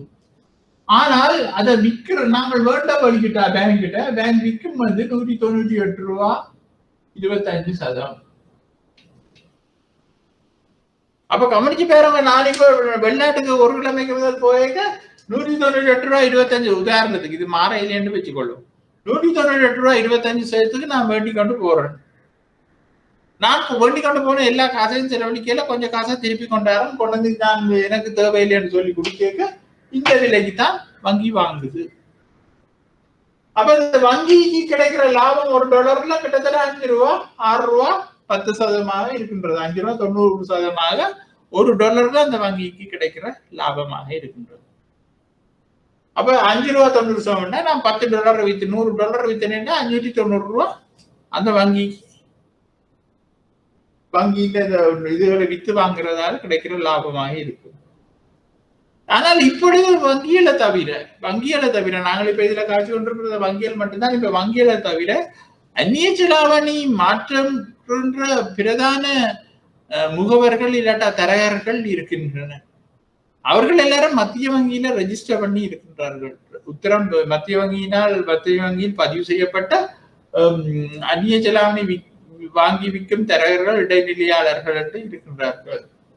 அது தவிர வணிக வங்கிகளும் இந்த வேலையை செய்யும். வணிக வங்கிகள் மட்டுமில்லை, லைசன்ஸ் ஸ்பெஷலைஸ் பேங்க்ஸ் கூட இதை செய்யலாம் என்று நான் நம்புகின்றேன்.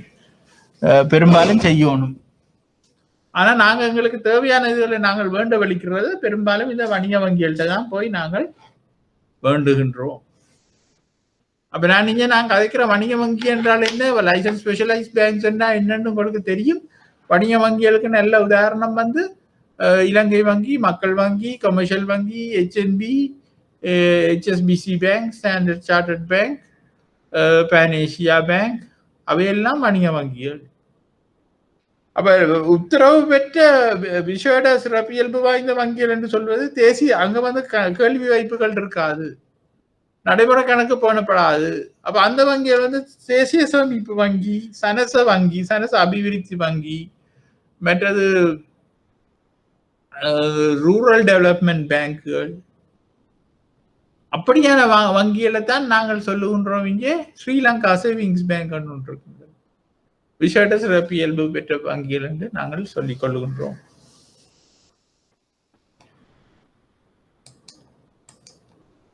அப்ப அப்படியான சேவைகளையும் அது வழங்குகின்றது. அடுத்தது நாணய கடிதங்களை வழங்குதல், லெட்டர் ஆஃப் கிரெடிட். அப்ப இது ஒரு இறக்குமதி ஏற்றுமதியில பயன்படுத்தப்படுகின்ற ஒரு கடிதம். இறக்குமதி ஏற்றுமதியில பயன்படுத்தப்படுகின்ற ஒரு கடிதம். நானே இது இவ்வளவு விளக்கமாக விளங்கப்படுத்திக் கொண்டு போகிறேன் என்று சொல்லும் பொழுது, இது கமர்ஷியல் பேங்கிங்ன்றது உங்களோட வங்கிகளுடைய சேர்ப்பு கோசுக்கே ஒரு முக்கியமான விடயம். அப்படி அந்த விடயத்துக்கு நீங்கள் வேற வேற பாடங்களும் இருக்கின்றன, நீங்கள் படித்திருப்பீர்கள். என்றாலும் இந்த பொருளாதாரத்திலே கமர்ஷியல் பேங்கிங் என்ற ஒரு செக்ஷன் பெறும் பொழுது அதை கட்டாயம் படிப்பிக்க வேண்டிய கடமைப்பாடு எனக்கு உள்ளது என்பதால்.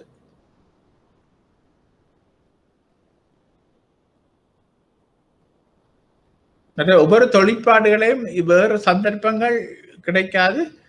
வங்கியில் வேலை செய்யாதவர்களுக்கும் இது சில வேளை புது விடயங்களாக இருக்கும். அப்ப நாணய கடிதங்களை வழங்குதல் என்பது லெட்டர் ஆஃப் கிரெடிட் என்று சொல்லுகின்றோம். இது ஏற்றுமதி இறக்குமதியில நாங்கள் பயன்படுத்துகிற ஒரு டாக்குமெண்ட்.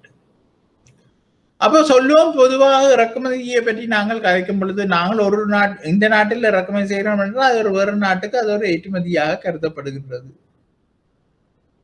அப்ப இறக்குமதி ஏற்றுமதி என்ற விடயங்களை நாங்கள் பார்க்கும்போது இறக்குமதி சைட்ல எத்தனையோ விதமாக பொருட்களை இறக்குமதி செய்யலாம். அதிலே மிகவும் முக்கியமானதும் சேஃப், பாதுகாப்பானதும், அதாவது காசு கொடுக்கல் வாங்கல் விஷயங்கள்ல பாதுகாப்பானதுமான முறை ஒன்றுதான் லெட்டர் ஆஃப் கிரெடிட் மெத்தட் என்று சொல்லுகின்றோம். இதை தவிர வேற முறைகள் இருக்கின்றன, அதுகளை நாங்கள் விட்டு லெட்டர் ஆஃப் கிரெடிட்டை மட்டும் நாங்கள் இப்ப பார்ப்போம். அப்ப நாணய கடிதங்கள் முறையில ஒரு பொருளை இறக்குமதி செய்கிறேன் என்று சொன்னால், ஒரு பொருளை இறக்குமதி செய்யும் பொழுது அவர்கள் என்ன செய்வார்கள் என்று சொன்னால், ஒரு இறக்குமதியாளன் ஏற்றுமதியாளன் தான் நிபந்தனைகளை விதிப்பான். இந்த பொருளை நீங்கள் எங்கள்கிட்ட இருந்து எடுக்கிறேன்னா ஒரு லெட்டர் ஆஃப் கிரெடிட் ஒன்று ஓபன் பண்ணணும்னு சொல்லி விட்டுருவோம். ஏன்னா ஏற்றுமதியாளனுக்கு தான் இந்த பொருட்களை அனுப்பின பிறகு காசு கிடைக்குமா கிடைக்காதான்ற ஒரு பயம் ஒன்று இருக்கும். அப்ப ஏற்றுமதியாளன் நிபந்தனை விதிப்பான், லெட்டர் ஆஃப் கிரெடிட் ஓபன் பண்ணித்தான் என்னுடைய பொருட்களை வாங்குறேன்னா வாங்கலாம்னா. அப்ப இவர் வந்து இறக்குமதியாளன் சொல்வார் ஏற்றுமதியாளனுக்கு ஒரு இன்வாய்ஸ் ஒன்றை எனக்கு அனுப்புங்கள். அது சொல்றது ப்ரொஃபார்மா இன்வாய்ஸ் என்று. அப்ப ஏற்றுமதியாளன் ப்ரொஃபார்மா இன்வாய்ஸ் ஒன்றை அனுப்புவார். அப்ப அந்த ப்ரொஃபார்மா இன்வாய்ஸை நாங்கள் எடுத்துக்கொண்டு போய் ஒவ்வொரு நிறுவனத்துக்கும், முக்கியமாக இறக்குமதி செய்கின்ற நிறுவனங்களுக்கு கட்டாயம் வங்கியில கணக்குகள் இருக்கும். அப்ப அந்த வங்கியில கொண்டு போய் அந்த ப்ரொஃபார்மா இன்வாய்ஸை காட்டி, நான் இந்த பொருட்களை இறக்குமதி செய்ய வேண்டும், எனக்கு ஒரு லெட்டர் ஆஃப் கிரெடிட் ஓபன் பண்ணுங்கள் என்று சொன்னால் ஒரு நாணய கடிதத்தை நிரப்புமாறு வணிக வங்கி இறக்குமதி பிரிவு வந்து கொடுக்கும். கொடுத்தோன்னே அவர் வந்து அந்த ஃபார்முல ஃபில் பண்ணி எல்லாம் ஃபில் பண்ண பிறகு அந்த ப்ரொஃபார்மா இன்வாய்ஸை அட்டாச் பண்ணினோன்னு மத்திய வங்கியின் இன்னும் அந்நிய செலாவணி கட்டுப்பாடுகள் இருக்கிறபடியால், இப்ப வெளிநாடுகள்னா இப்படியான கட்டுப்பாடுகள் இல்லை. இலங்கை மாதிரி நாடுகள்ல அந்நிய செலாவணி பிரச்சனைகள் வரும் பொழுது மத்திய வங்கி அறிவித்திருக்கும் சில பொருட்களுக்கு இத்தனை வீதத்தில் உடனடி வைப்பு பணம் செய்ய வேண்டும் என்று. உதாரணமாக 100 வீத வைப்பு பணமும் செய்ய வேண்டியிருக்கும். அதாவது நான் ஒரு லட்சம் டாலருக்கு ஒரு பொருட்களை இறக்குமதி செய்ய போன்றேன் என்றால் மத்திய வங்கி சொல்லி இருக்கும் சில விதமான பொருட்களுக்கு அது எந்த கேட்டகரிக்குள்ள வருகின்றதுதான் முக்கியம். அந்த கேட்டகரியில வருகின்ற பொருட்கள் சிலதுகளுக்கு 100 வீதமும் உடனடியாக காசை இறக்குமதியாளன் வங்கிக்கு செலுத்தணும் என்று சொல்லப்பட்டிருக்கும். அப்ப நான் சொல்லுவேன் 100 வீதத்தை இல்லாட்டா 50 வீதத்தை இல்லாட்டா 1% கட்டவும் தேவையில்லை. அப்படியான கேட்டகரியும் இருக்கின்றது 0%. அப்ப அந்த அளவு தொகையை 50 வீதத்தையோ 100 வீதத்தையோ 0 வீதம் என்றா ஒன்றும் இல்லை. வங்கி வந்து உடனடியாக பிடித்து வைக்கும், இல்லாட்டா கழிச்சு கொள்ளும் இறக்குமதியாளன் அக்கௌண்ட்ல இருந்து. அதுக்கப்புறம் அந்த லெட்டர் ஆஃப் கிரெடிட்டை உடனடியாக அனுப்பும் ஏற்றுமதியாளன் சொன்ன வங்கிக்கு, ஏற்றுமதி செய்கின்ற நாட்டினுடைய வங்கிக்கு அங்க அனுப்பும். அங்க அனுப்பினோன்னு ஏற்றுமதியாளனுக்கு அந்த பேங்க் சொல்லும் இப்படி இன்ஃபர்மேஷன் வந்திருக்கின்றது. அப்ப உடனடியாக ஏற்றுமதியாளன் என்ன செய்வான், தன்னுடைய பொருட்களை சொன்ன மாதிரி இன்ன இதுகள்ல பேக் பண்ணி, அது லெட்டர் ஆஃப் கிரெடிட்ல சொன்ன மாதிரி இருக்கும். அதாவது 10 பொருட்களை ஒரு பெட்டியில் அடைக்க வேணும்னு சொன்னா 10 பொருட்களை தான் ஒரு பெட்டியில் அடைக்கணும். 9 பொருட்களை ஒரு பெட்டியில் அடைச்சு அனுப்பக்கூடாது. அதே மாதிரி பேக்கிங் மெத்தட்ஸ்ல எல்லாம் பேக் பண்ணி கொண்டு வந்து ஏற்றுமதியாளன் கப்பலில் ஏற்றுவான். அப்ப பொதுவாக காஸ்ட் இன்சூரன்ஸ் ஃப்ரைட் என்று சொல்லுவார்கள். அதாவது அந்த பொருளோட செலவு, அந்த பொருள்ல எங்கட நாட்டுல கொண்டு வந்து தர மட்டும் உள்ள காப்புறுதி, மற்றது கப்பல் கட்டணம் ஃப்ரைட் சார்ஜஸ், இந்த மூன்றையும் சேர்த்து தான் இறக்குமதியாளன் ஏற்றுமதியாளனுக்கு அனுப்புவான் காசை. அப்ப ஏற்றுமதியாளன் வந்து அந்த 3 அதாவது ஃப்ரைட் சார்ஜஸையும் ஏற்றுமதியாளன் தான் கொடுப்பான். அந்த பொருளுக்குரிய இன்சூரன்ஸை கட்டுவான். கட்டின பின்பு லெட்டர் ஆஃப் கிரெடிட்டை ஏற்றுமதியாளன் வந்து பொருட்களை ஏற்றி போட்டு பொருட்களை ஏற்றின சாமான்களோட, அதாவது பில் ஆஃப் லேடிங்னு சொல்லப்படுற கப்பலில் ஏற்றிய கப்பல் பத்திரங்கள், அதுல நிறைய டாக்குமெண்ட்ஸ் கொண்டு போய் ஏற்றுமதியாளன் வங்கியில கொடுத்தா ஏற்றுமதியாளன் வங்கி வந்து டாக்குமெண்ட்ஸை எடுத்துக்கொண்டு ஏற்றுமதியாளனுக்கு அந்த காசை கொடுக்கும். நான் சொன்ன மாதிரி அந்த உண்டியல் என்பது இங்கே வந்திருக்கின்றது. இறக்குமதியாளன் உண்டியல் ஏற்றுமதியாளனுக்கு வந்திருக்கும், ஏற்றுமதியாளன் வங்கிக்கு வந்திருக்கும்.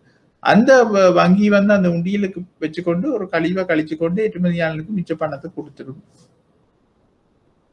அப்ப ஏற்றுமதியாளன் வங்கி வந்து அந்த டாக்குமெண்ட்ஸை இறக்குமதியாளன் வங்கிக்கு அனுப்பினோன்னு இறக்குமதியாளன் போய் அந்த வங்கியில அந்த டாக்குமெண்ட்ஸை கலெக்ட் பண்ணணும். கலெக்ட் பண்ணின உடனே சாமான்களும் வேற சரியா இருக்கும். கப்பல்ல வந்து சாமான்களும் அவர்ல இறங்க, இறக்குமதியாளன் அந்த டாக்குமெண்ட்ஸை கலெக்ட் பண்ணி கொண்டு போய் சாமான்களை கிளியர் பண்ணிக்கொண்டு தன் ஸ்டோரு கொண்டு போயிடுவான். அப்ப இதைத்தான் எல்சி முறையில் செய்யப்படுகின்ற இறக்குமதி என்று நாங்கள் சொல்லிக் கொள்ளுகின்றோம். அப்ப இது வந்து எங்களுக்கு பார்க்கறதுக்கு ஒரு சின்ன விஷயமா இருந்தாலும் இது பெரிய ட்ரேடிங் விஷயங்கள் நடக்கின்றது. இதுக்கெல்லாம் ஒரு ஸ்டாண்டர்ட் நாமினல் ரேட்டை தான் வங்கி சர்வீஸ் சார்ஜாக அறவிட்டு கொள்ளும்.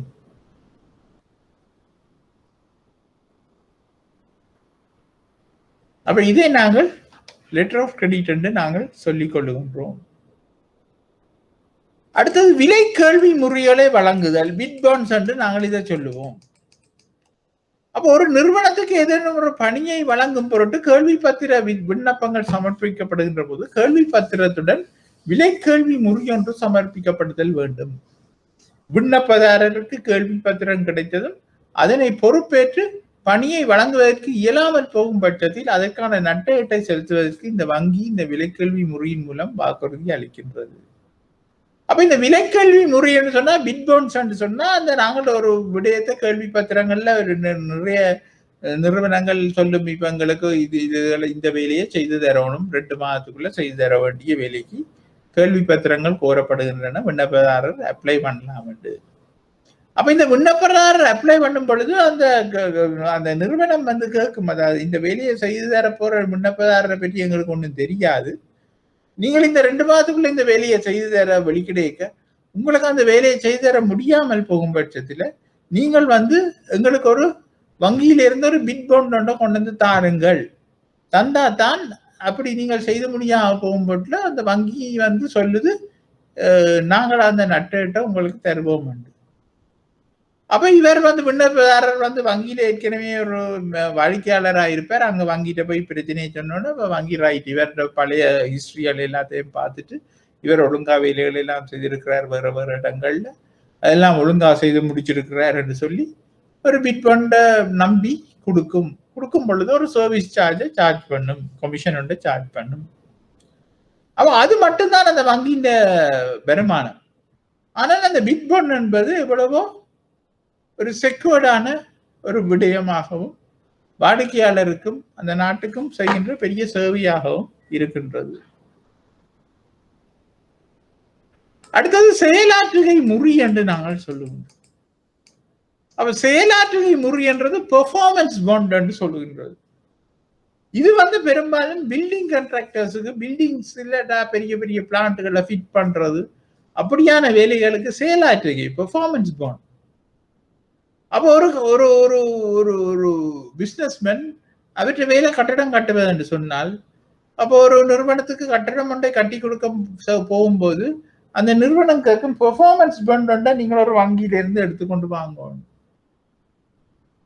அப்ப இவர் வந்து அந்த குறிப்பிட்ட காலத்துக்குள்ள அந்த கட்டடத்தை கட்டி முடிச்சு கொடுக்க முடியாமல் போகின்றது, ஏதோ ஒரு வகையில கட்டி முடிச்சு கொடுக்க இயலாமல் போகும் பொழுது அதுக்குரிய நட்டுக்கட்டை வங்கி தரும் என்ற ஒரு அடிப்படையில் கொடுக்கப்படுகின்ற முறிதான் செயலாற்றுகை முறி இல்லாட்டா பெர்ஃபார்மன்ஸ் பாண்ட் என்று நாங்கள் சொல்லுகின்றோம். அப்ப இதுக்கும் வந்து அந்த வங்கி வந்து ஒரு கமிஷனை தான் சார்ஜ் பண்ணுகின்றது.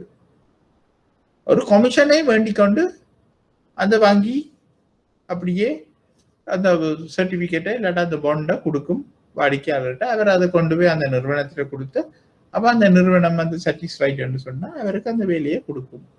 அதே சமயம் வேற வேற விடயங்களும் இருக்கின்றத அந்த நிறுவனம் செக் பண்ணி தான் கொடுக்கும். ஆனால் பிட் பண்றது கேள்வி பத்திரத்தை சமர்ப்பிக்கிற எல்லாருமே இந்த பெர்ஃபார்மன்ஸ் பாண்டை கொடுக்க வேண்டும்.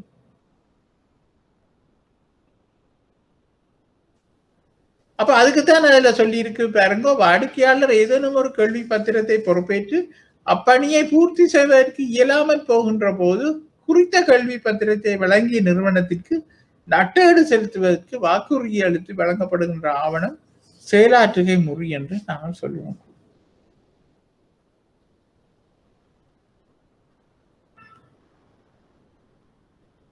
அப்ப இதுகளெல்லாம் ஹைலி ரிஸ்கான ஜாப். வங்கி அதுக்கேற்ற மாதிரி தான் ஒரு தொகையை அறவிடும். அடுத்தது கடன் அட்டைகள்.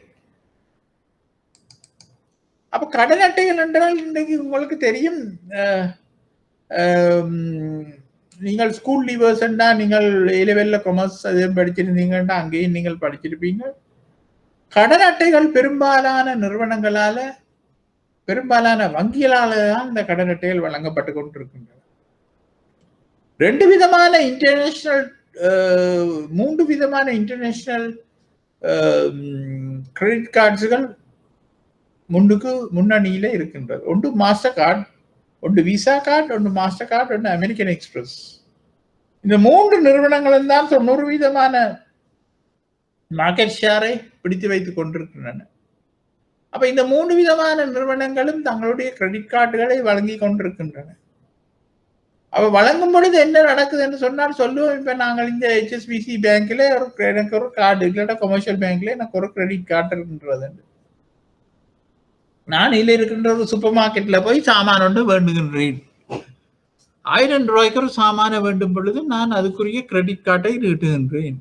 அப்ப அவள் டக்குன்னு அந்த மெஷின்ல போட்ட உடனே அந்த சிஸ்டம் என்னென்ன டெவலப் பண்ணி இருக்கிறேன்னு சொன்னால், நான் அந்த மெஷினை போட்டோன்னு அந்த என்னுடைய கமர்ஷியல் பேங்க்குக்கு அந்த பிள்ளைகிட்ட வந்து HNB பேங்க்ன்ற மெஷின் தான் இருக்குன்னு சொல்லுவோம். அந்த சூப்பர் மார்க்கெட்ல இருக்கிற கம்பெனிக்கு HNB பேங்க்ல தான் கிரெடிட் கார்டு இருக்காங்க. அப்போ டக்குன்னு என்ன கமர்ஷியல் பேங்க் கார்டை போட்டவுடன் அவையில மெஷின் வந்து HNB பேங்க்குக்கு இல்லை இருக்கிறார்கள் பாப்பினம். ஓ, கமர்ஷியல் பேங்க் கார்டு ஒன்று வந்திருக்கின்றது. அப்போ டக்குன்னு அது கமர்ஷியல் பேங்க்குக்கு கனெக்ஷனை கொடுத்தோன்னா கமர்ஷியல் பேங்க்ல இருக்கிறவர், ஓ இந்த கார்டுல இவ்வளவு லிமிட் இருக்கின்றது, இவருக்கு இந்த 1000 ரூபாய்க்கு சாமான வேண்டும், ஓகே ஒரு பிரச்சனையும் இல்லைன்னு டக்குன்னு ஓகே சொன்னோன்னு தான் அந்த மெஷின்ல ஆக்டிவேட் ஆகுது. 1000 ரூபாயை சார்ஜ் பண்ணிக்கிட்டு எங்களுக்கு ரிசீட்டு தந்துட்டு நாங்கள் சாமான் எடுத்துக்கொண்டு வந்துடுவோம். ஆனால் உள்ளுக்கு என்ன நடக்கின்றதுன்னு சொன்னால், இப்ப கமர்ஷியல் பேங்க் அது ஓமன்று சொல்லிவிட்டது, 1000 ரூபாயை தரலன்னு சொல்லி ஓகே என்றபடியா தானே. அப்ப கமர்ஷியல் பேங்க் என்னுடைய கணக்கில் அதை வரவு வைத்து போட்டு அந்த HNB வங்கியில செலவு வைக்கும். செலவு வச்சு போட்டு அடுத்த நாள் அந்த கொடுக்க வேண்டிய பணத்தை HNB வங்கிக்கு அனுப்பிடும். அப்ப HNB வங்கி என்ன செய்யும், அடுத்த நாள் இப்பொழுதெல்லாம் அடுத்த நாளே அந்த காசு வந்து கொண்டிருக்கின்றன. முந்தி 3 நாளைக்கு பிறகுதான் அந்த காசு வங்கிகளால் வழங்கப்பட்டு கொண்டிருந்தது. இப்ப எல்லாம் அடுத்த நாளே, அடுத்த ஒர்க்கிங் டே அந்த காசு கிடைக்குது. அப்போ HNB என்ன செய்யும் என்று சொன்னால், அந்த சூப்பர் மார்க்கெட்டிடம் 3 வீதம் சார்ஜ் பண்ணு. 1000 ரூபாய்னா அதுக்கு 30 ரூபாயை சார்ஜ் பண்ணு.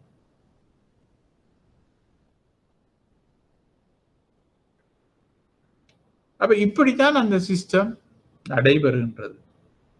அப்ப இந்த சிஸ்டங்கள் எல்லாத்தையும் ஒரு நாட்டில ஒழுங்குமுறைப்படுத்தி வச்சிருக்கிற வேலையை வந்து மத்திய வங்கி செய்து கொண்டிருக்கிறது. இலங்கையில மட்டுமில்லை, எந்த ஒரு நாட்டிலையும் அந்தந்த நாட்டில் மத்திய வங்கிகள் இந்த வேலையை செய்து கொண்டு இருக்கின்றன. இதுகளுக்குள்ள ஒரு பிள்ளைகள் வரக்கூடாது, ஒரு கனெக்ஷன். இப்படி எத்தனையோ பேர் எத்தனையோ இடங்கள்ல இப்படியான வேலைகளை டிரான்சாக்ஷன்ஸ் செய்து கொண்டு போகும் பொழுது ஐடி, இதைத்தான் சொல்றோம் ஐடி. அங்கே ஒரு குழப்பங்களும் பெறக்கூடாது. குழப்பம் ஒன்றும் பெறாமல் ஒரே சீராக அதை நடவடிக்கையை நடப்பதற்கு மத்திய வங்கியின் உதவிய தேவைப்படுகின்றது.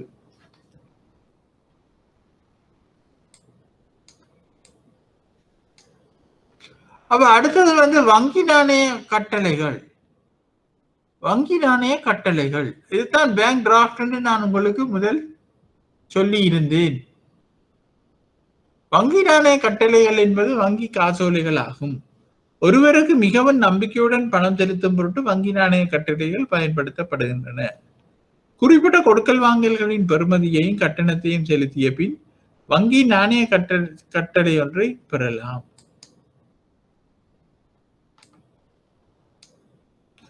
அப்ப இதுல ஆன்லைனில் இருக்கும் மாணவர்கள் யாராவது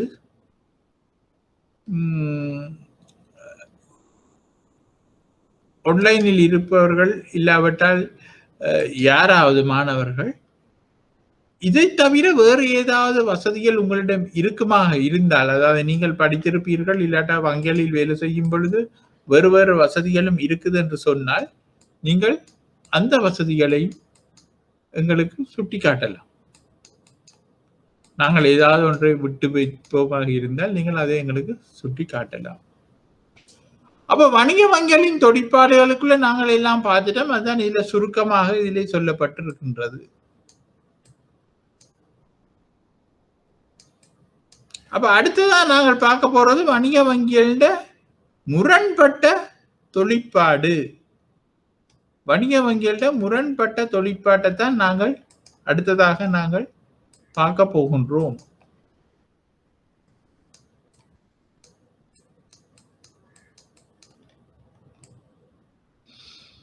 அப்ப இங்க பாப்போம் என்னன்னு சொன்னா, வணிக வங்கிகள் லாப நோக்கத்துடன் செயல்படுவதுடன் அவை லாபத்தை உச்சப்படுத்த முனைகின்றன. அப்ப எந்த ஒரு வணிக வங்கியும் இந்த வேலையை செய்யும். லாப நோக்கத்துடன் செயற்படுவதுடன் அவை லாபத்தை உச்சப்படுத்தவும் முனையும். அது எந்த ஒரு நிறுவனம், எந்த ஒரு வணிக வங்கியும் இதைத்தான் செய்யும். இது எப்படி நடக்கின்றது என்றால், கூடுதலான கடன்களை வழங்குவதன் மூலம் ஏற்படுகின்றது. அப்ப வங்கியின் ட்ரேடிங் பொருள், ட்ரேடிங் குட் வந்து பணம் தான். இப்போ ஒரு சூப்பர் மார்க்கெட்டை பொறுத்த மட்டும் அவையில ட்ரேடிங் குட்ஸ் வந்து அங்கே விற்கும் பொருட்கள். ஒரு டாக்ஸியை பொறுத்த மட்டும் அங்கே விற்கப்படும் பொருட்கள் வந்து அந்த சேவை, கொண்டு போய் விடுகிற சேவை.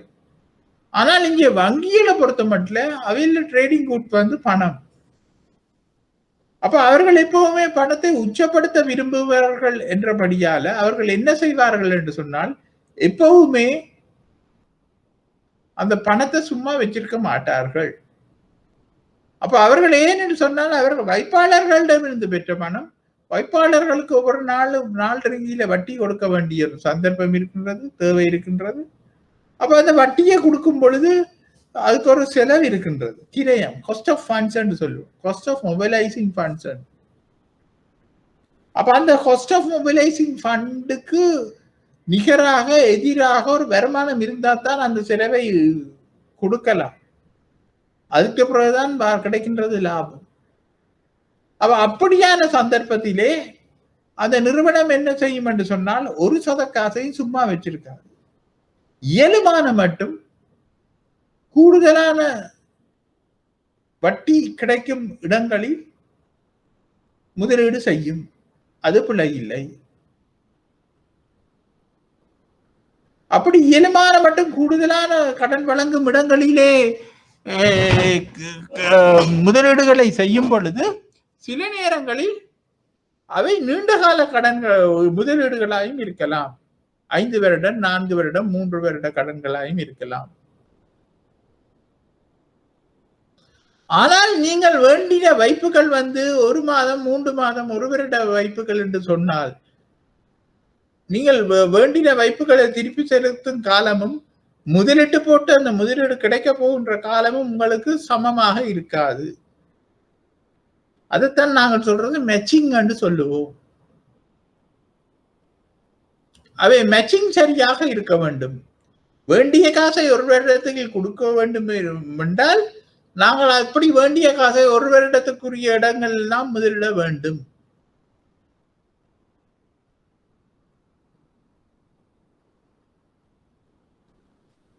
அப்ப கூடுதலான கடன்களை வழங்குவதன் மூலம்தான் வணிக வங்கிகள் தங்களோட லாபத்தை உச்சப்படுத்தும்.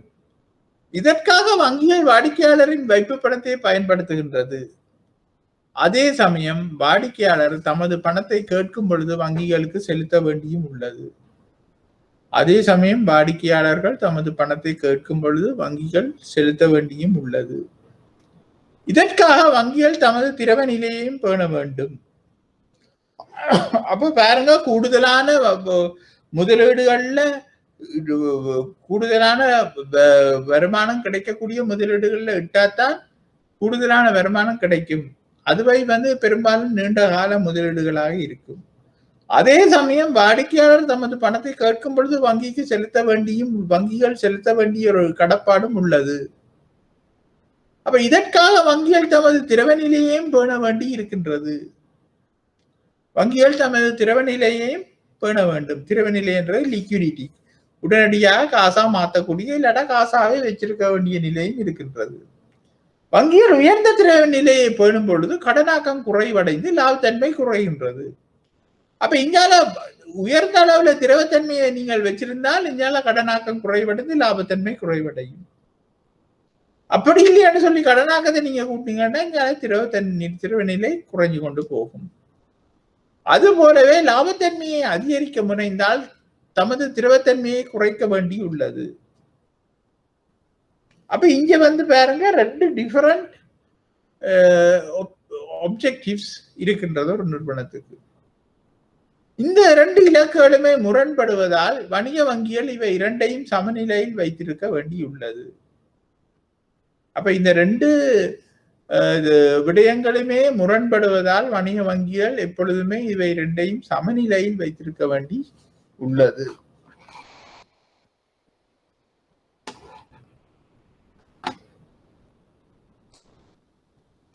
அடுத்ததா பார்ப்போம் நாங்க வணிக வங்கிகளின் 5 வகையை. வணிக வங்கிகளின் 5 வகை. அப்ப வணிக வங்கிகளின் செயற்பாட்டை விவரிப்பதாக 5 வகை காணப்படுகின்றது. அப்ப எந்த ஒரு நிறுவனத்தின் செயற்பாட்டை விவரிப்பதாகவும் 5 வகை தான் காணப்படுகின்றது. இங்கே வணிக வங்கிகளின் செயற்பாட்டை விவரிப்பதாக 5 வகை காணப்படுகின்றது. பொறுப்பு பக்கம் எவ்வாறு வங்கிகள் பணத்தை பெற்றுக் கொள்கின்றன என்பதை காட்டுகின்றது. அப்ப பொறுப்பு பக்கம் என்பது எவ்வாறு வங்கிகள் பணத்தை பெற்றுக் கொள்ளுகின்றன என்று சொல்லும் பொழுது வங்கியின் சொந்த மூலதனம் அதுக்குள்ள இருக்கும். அதாவது சொந்த மூலதனம் வழங்கப்பட்ட பங்குகளாக இருக்கும். அதே சமயம் அந்த வங்கி நிறைய ஒதுக்கங்களை வைத்திருக்கும். வருமான ஒதுக்கங்கள், மூலதன ஒதுக்கங்கள் என்று சொல்லப்படுகின்ற நிறைய ஒதுக்கங்களை வைத்திருக்கும். அப்ப அந்த ஒதுக்கங்களும் அங்கே இருக்கும். அதோட பகிரப்படாத லாபங்களும் இருக்கும். அன்டிஸ்ட்ரிபியூட்டட் ப்ராஃபிட் என்று சொல்லுவோம். ஒரு குறிப்பிட்ட வருடங்கள்ல எங்களுக்கு ஒரு 10 பில்லியன் லாபம் வந்திருக்குன்னு சொன்னால் அதிலே 3 பில்லியன்களை தான் நாங்கள் பங்குதாரர்களுக்கு பங்கலாபமாக பகிரப்பட்டிருக்கிறோம் என்று சொன்னால் மிச்சம் 7 பில்லியனையும் பகிரப்படாத லாபங்களாக நாங்கள் வைத்திருப்போம். அப்ப அங்க மூலதனம் என்று சொல்லும் பொழுது அந்த 3 விடயங்களையும் சேர்ந்த விடயங்கள் வந்து வங்கியின் பொறுப்பு பக்கத்துல இருக்கும்.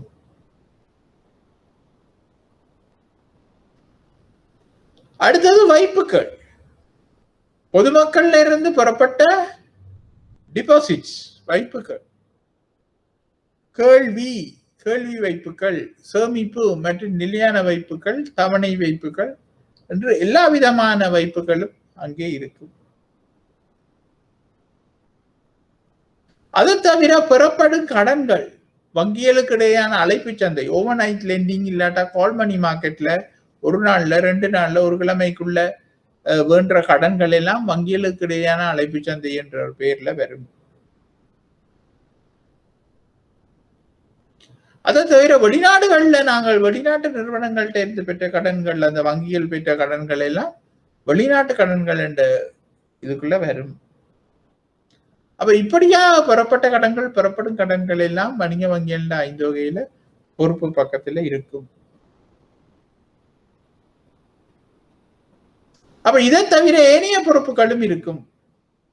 இந்த ஏனைய பொறுப்புகள் என்று சொல்லும் போது அதர் லியாபிலிட்டிஸ் என்னும் பொழுது சென்மதிகள், கொடுக்க வேண்டிய காசுகள், அந்த குறிப்பிட்ட காலப்பகுதியில கொடுக்க வேண்டிய காசுகள், கடன் கொடுத்தவர்கள், அப்படி இப்படின்னு நிறைய பேர்கள் இருப்பார்கள். இவர்கள் எல்லாரும் அந்த 5 வகைக்குள்ள வரும்.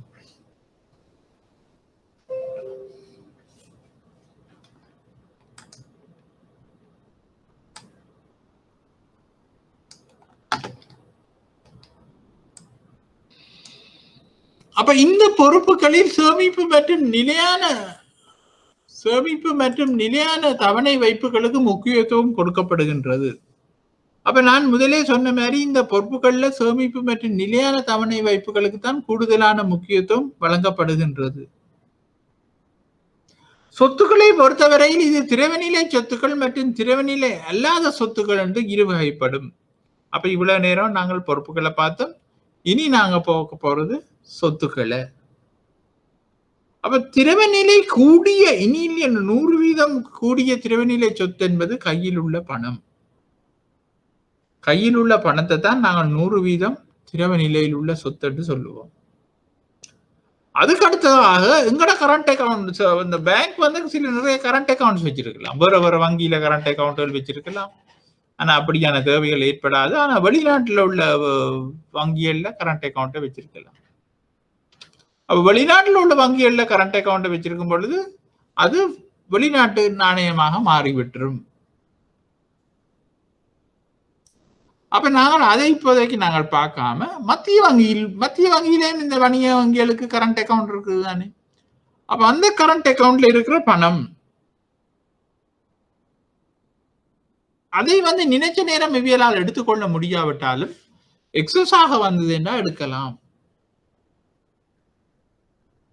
அப்ப அப்படியும் இல்லாத சந்தர்ப்பத்திலே நாங்கள் ஓவர் நைட் லெண்டிங் இல்லாட்டா 7 நாளைக்குள்ள சில சந்தைகள்ல ஏனைய வணிக வங்கிகள் மார்க்கெட்டுகள்ல இருந்து கடனை பெற்றுக்கொள்ளலாம்.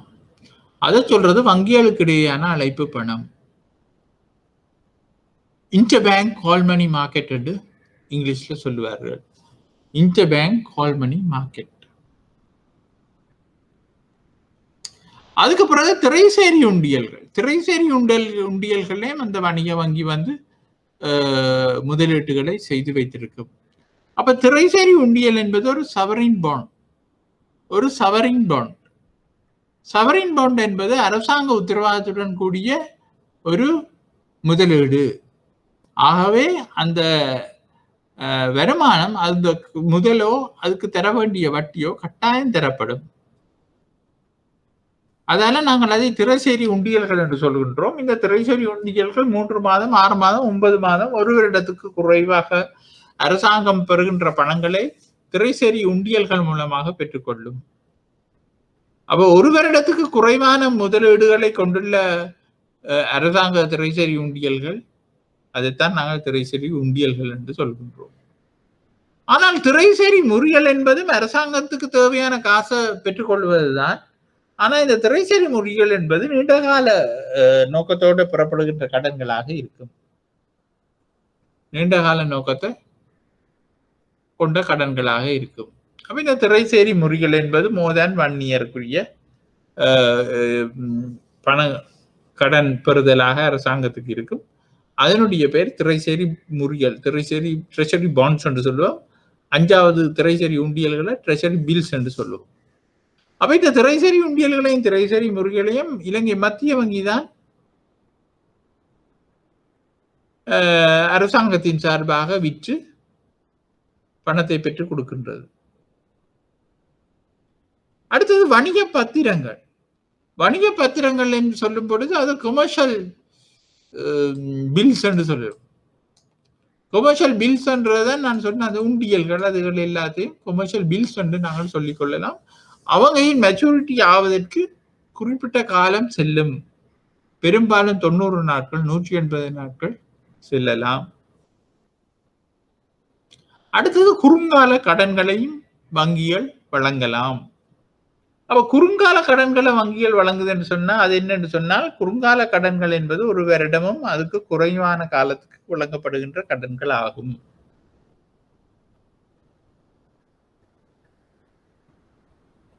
அப்ப இப்படியான ஒரு வருடத்துக்கு குறைவான குறுங்கால கடன்களை வழங்குவதும் மத்திய வங்கியின் ஒரு தொழிற்பாடாக இருக்கின்றது.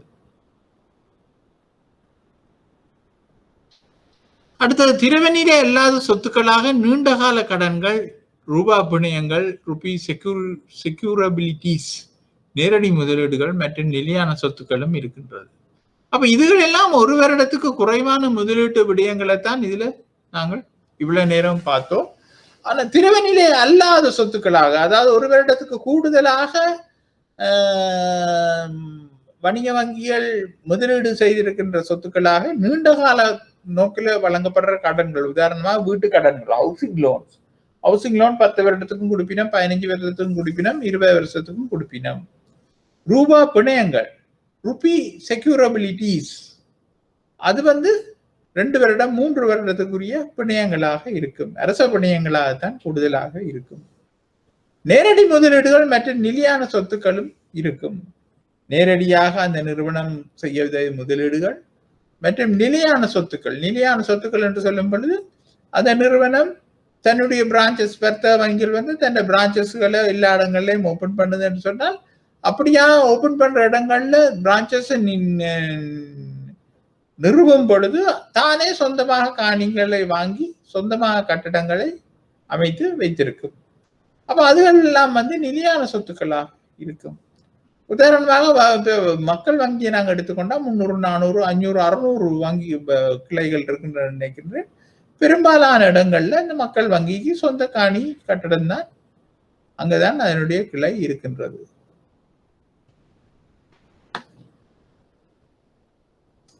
வர்த்தக வங்கிகளின் சொத்துக்களில் 30% திரவ நிலையிலும் 70% சொத்துக்கள் திரவமில்லா சொத்துக்களிலும் வைத்திருக்கப்படுகின்றன. அப்ப அனுபவ ரீதியாக நாங்கள் பார்ப்போமாக இருந்தால் 30% சொத்துக்கள் வர்த்தக வங்கியில திரவ நிலையிலும், அதாவது ஒரு வருடத்துக்கு குறுகிய காலத்திலையும் 100% திரவ நிலையிலையும் 6 மாத நிலையிலையும் இருக்கும்.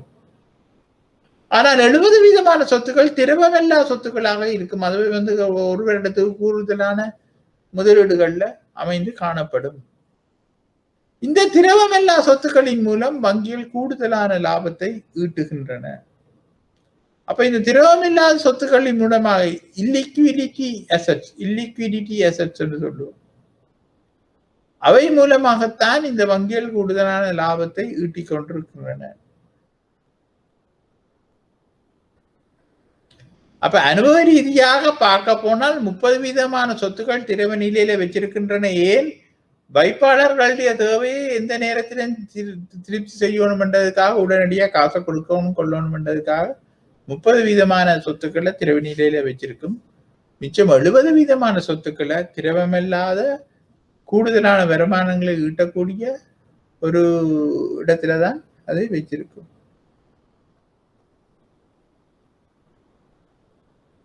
அப்ப வணிக வங்கிகளின் கடனாக்கம், credit creation of commercial bank என்று நாங்கள் சொல்லுகின்றோம்.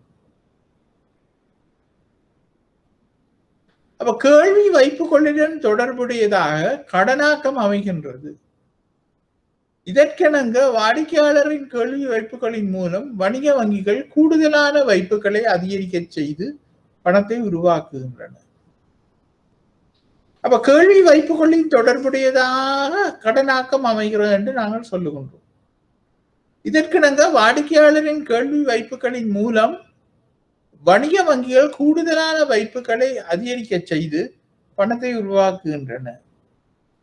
இந்த கேள்வி வைப்புகள் ஆரம்ப வைப்புகளாகவும் பெருகை அல்லது வழிவந்த வைப்புகளாகவும் அமைகின்றன.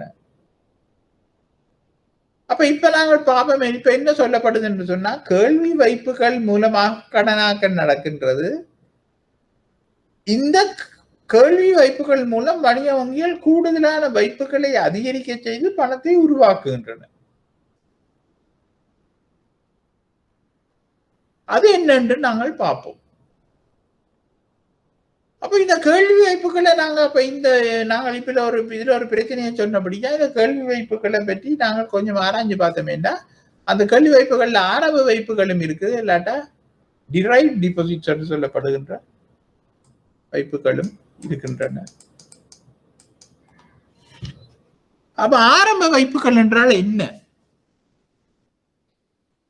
ஆரம்ப வைப்புகள் என்றால் என்ன?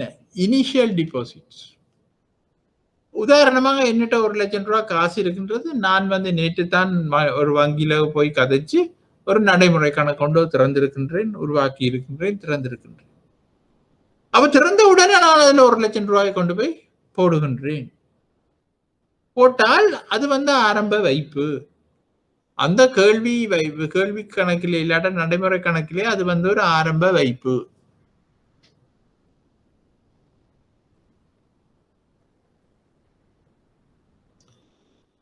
அப்ப வர்த்தக வங்கிகளின் முறைமைகளில் பணத்தாள்கள், நாணயங்கள் மூலம் இந்த வைப்புகள் உருவாக்கப்படுகின்றன.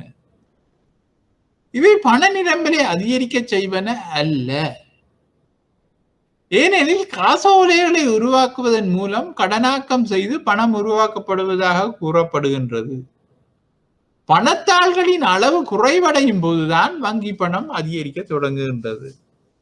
அப்ப நான் அதுல 1 லட்சம் ரூபாயை கொண்டு போய் பேங்க்ல டிபாசிட் பண்ணிட்டேன் உடனே ஒரு கடனாக்கம் உருவாகுன்றது என்ற அல்ல அர்த்தம்.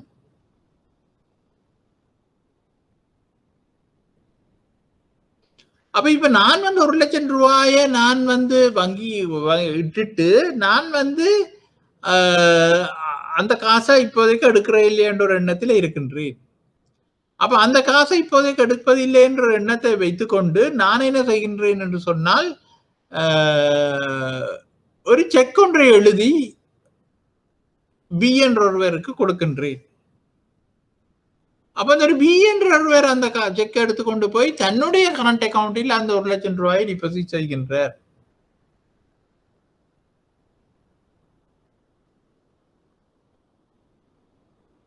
அப்ப நான் இட்ட காசோலை 1 லட்சம் ரூபாய் நான் இப்போதைக்கு எடுக்க மாட்டேன் என்றவுடன்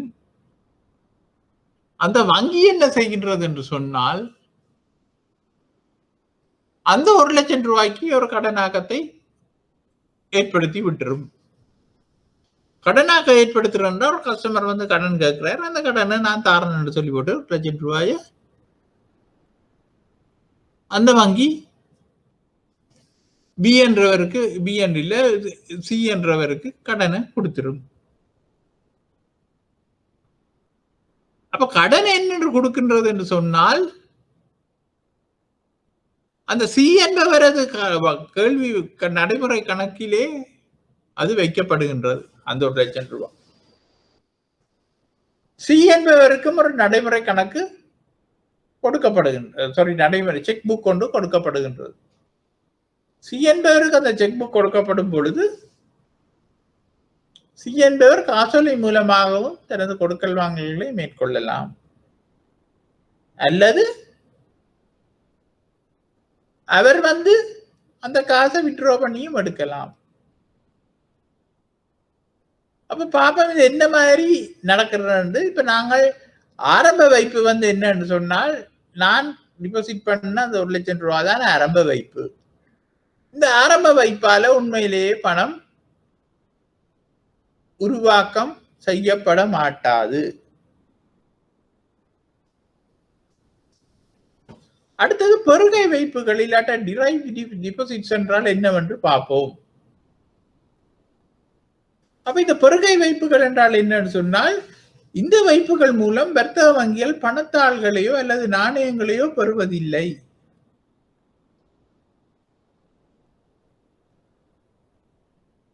அப்ப இந்த வைப்புகள் மூலம் வர்த்தக வங்கிகள் பணத்தாள்களையோ அல்லது நாணயங்களையோ வருவதில்லை என்றால், உதாரணமாக ஒரு கடனை வர்த்தக வங்கி வாடிக்கையாளருக்கு கொடுக்கும் போது அந்த தொகை அவரது நடைமுறை கணக்கில் வைப்பு செய்யப்படுகின்றது.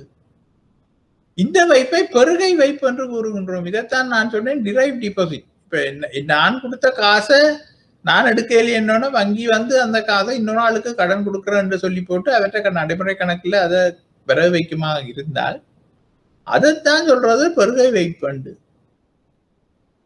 அப்ப கேள்வி வைப்புகள் அதிகரிக்கும் பொழுது வர்த்தக வங்கிகளினால் பண நிரம்பலும் அதிகரிக்க செய்யப்படுகின்றது.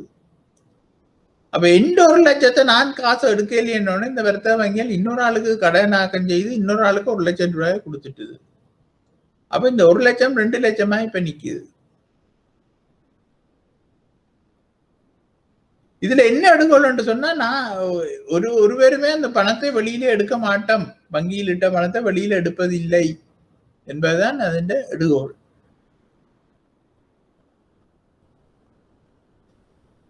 அப்ப நாங்கள் அடுத்தது கடனாக்க செய்முறை என்றால் என்ன என்று பார்ப்போம்.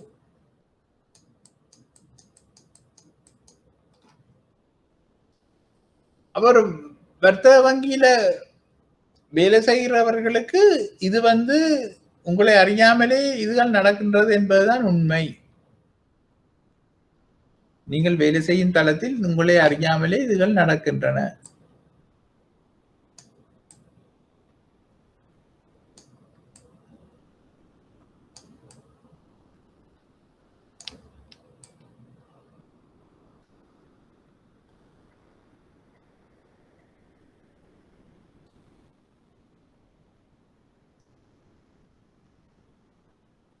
சரி, அப்ப இந்த கடனாக்க செயல்முறை என்றால் என்ன என்று நாங்கள் பார்ப்போம்.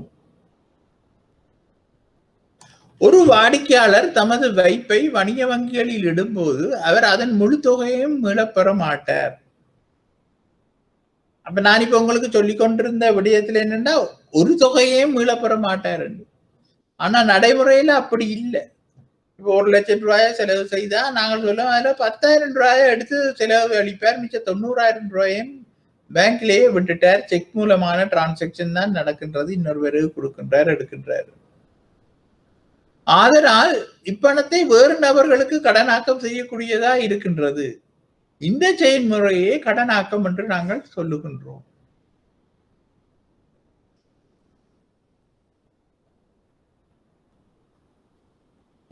அப்ப இது நடைமுறை வைப்புகளின் மூலம் வணிக வங்கிகளால் மட்டுமே செய்ய முடியும். இது நடைமுறை வைப்புகளின் மூலம் வணிக வங்கிகளினால் மட்டுமே செய்ய முடியும். ஏனென்றால் நடைமுறை கணக்கு இருந்தா தான் இந்த பண உருவாக்கம் நடக்கும். நடைமுறை கணக்கு இல்லை என்று சொன்னால் எந்த ஒரு நிறுவனமும் இந்த வேலையை செய்ய முடியாது. அப்ப விசேட உத்தரவு பெற்ற வங்கிகள், அந்த LSB என்று LSB லைசன்ஸ் ஸ்பெஷலைஸ் பேங்க்ஸ் மற்றும் நிதி நிறுவனங்களால் இதை செய்ய முடியாது. அத்துடன் இதை ஒரு வணிக வங்கியினால் மட்டுமே செய்ய முடியாது. வணிக வங்கிகளின் முறைமையால் தான் இது இயலும். ஒரு வணிக வங்கி இருந்து கொண்டு பணத்தை உருவாக்க முடியாது. கடனாக்க செயல்முறை மூலம் பணத்தை உருவாக்க முடியாது. வணிக வங்கிகள் சிஸ்டம் இருக்கணும். நிறைய வணிக வங்கிகள் இருந்து கொண்டு அந்த வணிக வங்கிகளுக்கு இடையே தொடர்புகள் பேணப்பட வேண்டும். அந்த சிஸ்டம் வடிவாக ரன் பண்ணணும். அந்த கஸ்டமர்ஸ் ஒரு வங்கியினுடைய செக்கை இன்னொரு வங்கி கொடுக்கும் பொழுது, அந்த வங்கி இரண்டாவது வங்கியினுடைய செக்கை இன்னொரு வங்கி மூன்றாவது வங்கி கொடுக்கும் பொழுது எல்லாம் அவற்றை டிபாசிட் செய்து அதை ஏற்றுக்கொண்டு அந்த பணத்தை ரியலைஸ் ஆகி வச்சு ஒரு எல்லா வணிக வங்கிகளும் சேர்ந்துதான் இதை செய்யணும். தனியே செய்ய முடியாது. அது மட்டுமல்ல, இந்த செயல்முறை சில எடுகோள்களினால் வழங்கிக் கொள்ள முடியாது. முதலாவது, எல்லா வணிக வங்கிகளும் சட்ட ஒதுக்கு வீதத்தை வைத்துள்ளன. இதை 20% என கொள்வோம். இதன் அர்த்தம் என்னவெனில், எல்லா வணிக வங்கிகளும் தமது நடைமுறை வைப்புகளில் 20% மத்திய வங்கியில் வைப்பாக வைத்திருக்க வேண்டும். அப்ப நாங்கள் மத்திய வங்கிகள் படிக்கும் பொழுது நாங்கள் இதை படிக்க போகின்றோம் என்று சொன்னால், இந்த மத்திய வங்கிக்கு தெரியும் இந்த நாட்டில் கடனாக்க செயல்முறை காரணமாக இந்த உத்தரவு பெற்ற வர்த்தக வங்கிகள், வணிக வங்கிகள் கடனாக்கத்தை செய்து கொண்டிருக்கின்றன.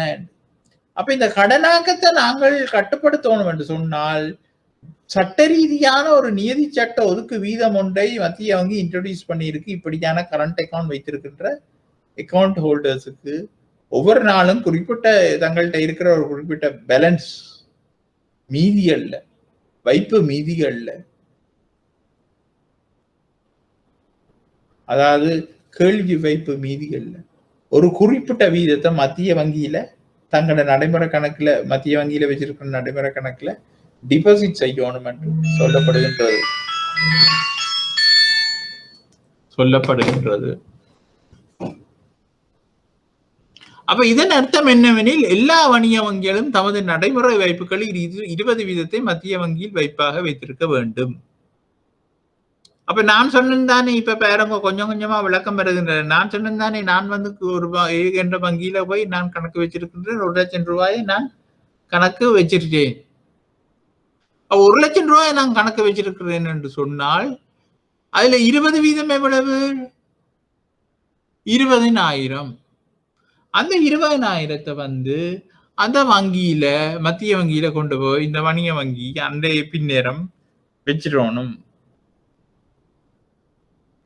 அப்ப நான் 1 லட்சம் ரூபாயை வச்சுட்டேன் என்று சொன்னால், 20,000 மத்திய வங்கியில அந்த வணிக வங்கி கொண்டு போய் வச்சுட்டேன்னு சொன்னா, உண்மையில 80,000 ரூபாய் தான் அந்த வணிக வங்கிட்ட இருக்கின்றது. 80,000 தான் வணிக வங்கிட்ட இருக்கின்றது. அப்ப அடுத்த எடுகோள் என்னவென்று சொன்னால், இந்த வணிக வங்கிகளின் முறைமையானது ஒரு குறிப்பிட்ட பணத்தை பெற்றுக் கொள்ளுகின்றது. இந்த வணிக வங்கிகளின் முறைமையானது ஒரு குறிப்பிட்ட பணத்தை பெற்றுக் கொள்ளுகின்றது. இந்த எடுகோள் என்னவெனில், இதன் மூலம் வைப்புள்ளப்படுகின்ற பணமானது வாடிக்கையாளர்களால் மீள பெறப்பட மாட்டாது. அப்ப நான் இதுல என்ன உதாரணத்தை நீங்க எடுத்தீங்கன்னா, 1 லட்சம் ரூபாய் இருக்கு. அந்த 1 லட்சம் ரூபாயில 20,000 நான் மத்திய வங்கியில வைப்பிட்டேன். மிச்சம் 80,000 ரூபாயில நான் ஒரு காசையும் வெளியில எடுக்க மாட்டேன். அப்ப 80,000 வணிக வங்கியில இருக்குது. அடுத்தது என்னென்று சொன்னால், ஒரு வாடிக்கையாளர் ஒரு வணிக வங்கியில் மட்டுமே கணக்கை வைத்திருக்கின்றார். அப்ப ஒரு வாடிக்கையாளர் வந்து ஒரு வணிக வங்கியில் மட்டுமே கணக்கை வைத்திருக்கின்றார். அப்ப நான் வந்து இந்த ஏஎன்ட வங்கியில என்று சொன்னா ஏஎன்ட வங்கியில மட்டும் ஒரே ஒரு நடைமுறை கணக்கு எனக்கு இருக்கின்றது.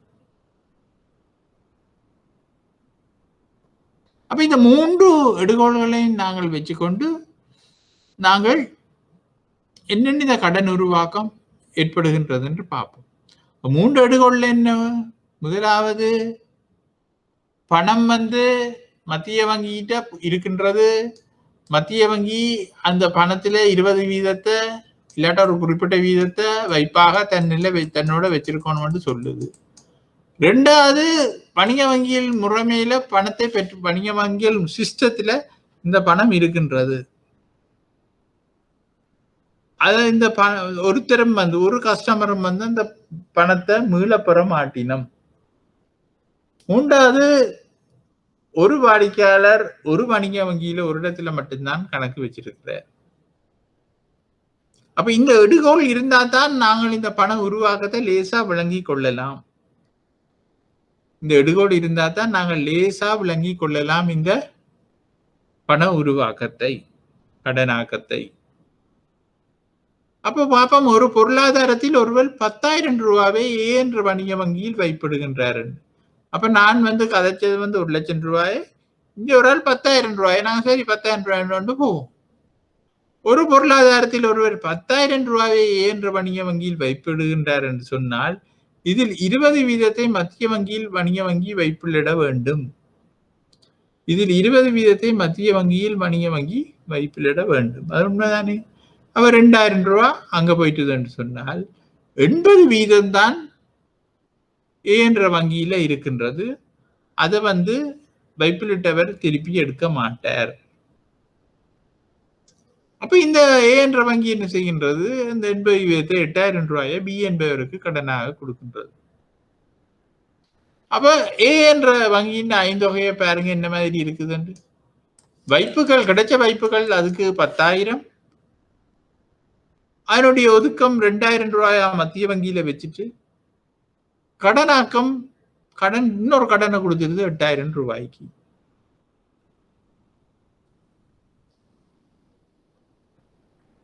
அப்ப இப்ப பாப்போம், ஏ என்ற வங்கியில் இருந்து இதுல வந்து நாங்கள் சொல்ல வேண்டியது வந்து பி என்பவருக்கு கடனாக வழங்கிய என்பதை வெட்டி விடுங்க. அது வேற எக்ஸ் என்ற ஒரு ஆளுக்கு கடனாக வழங்கின என்று சொல்லுவோம். ஏன்னா அடுத்ததா வர போறது பி என்ற வங்கி, அதால எக்ஸ் என்பவருக்கு கடனாக வழங்குன்றது சொல்லுவோம். அப்ப ஏயில் இருந்து கடனை வாங்கியவர் பொருட்கள் சேவைகளை அதனை செலவிடுகின்றான்.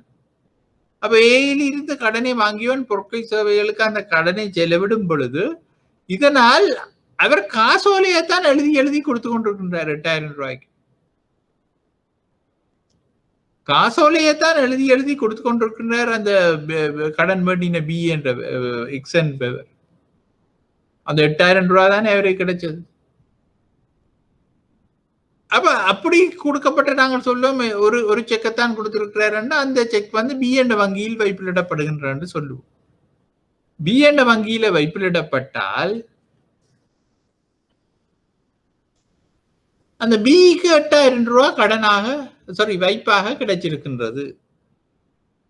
அப்ப அந்த பிக்கு 8,000 ரூபாய் கடனாக கிடைச்சா பி வந்து உடனடியாக அன்று இரவிலிருந்து அந்த மத்திய வங்கியில அதுக்குரிய 20% ஒதுக்கமாக வைக்க வேண்டும். வச்சா 1,200 ரூபாவை ஒதுக்கமாக வைக்கின்றது. அப்படி 1,200 ரூபாயை ஒதுக்கமாக வச்சால் மிச்சம் 6,400 ரூபாய். 6,400 ரூபாய சி வை என்பவருக்கு கடனாக கொடுக்குது என்று சொல்லுவோம். பி என்ற வங்கி வை என்பவருக்கு கடனாக கொடுக்குது என்று சொல்லுவோம். அப்ப இது துவங்கினதுங்க ஏ வங்கியில நான் வச்ச 10,000 ரூபாய் கடன் என்று வினைச்சு கொள்ளுங்க.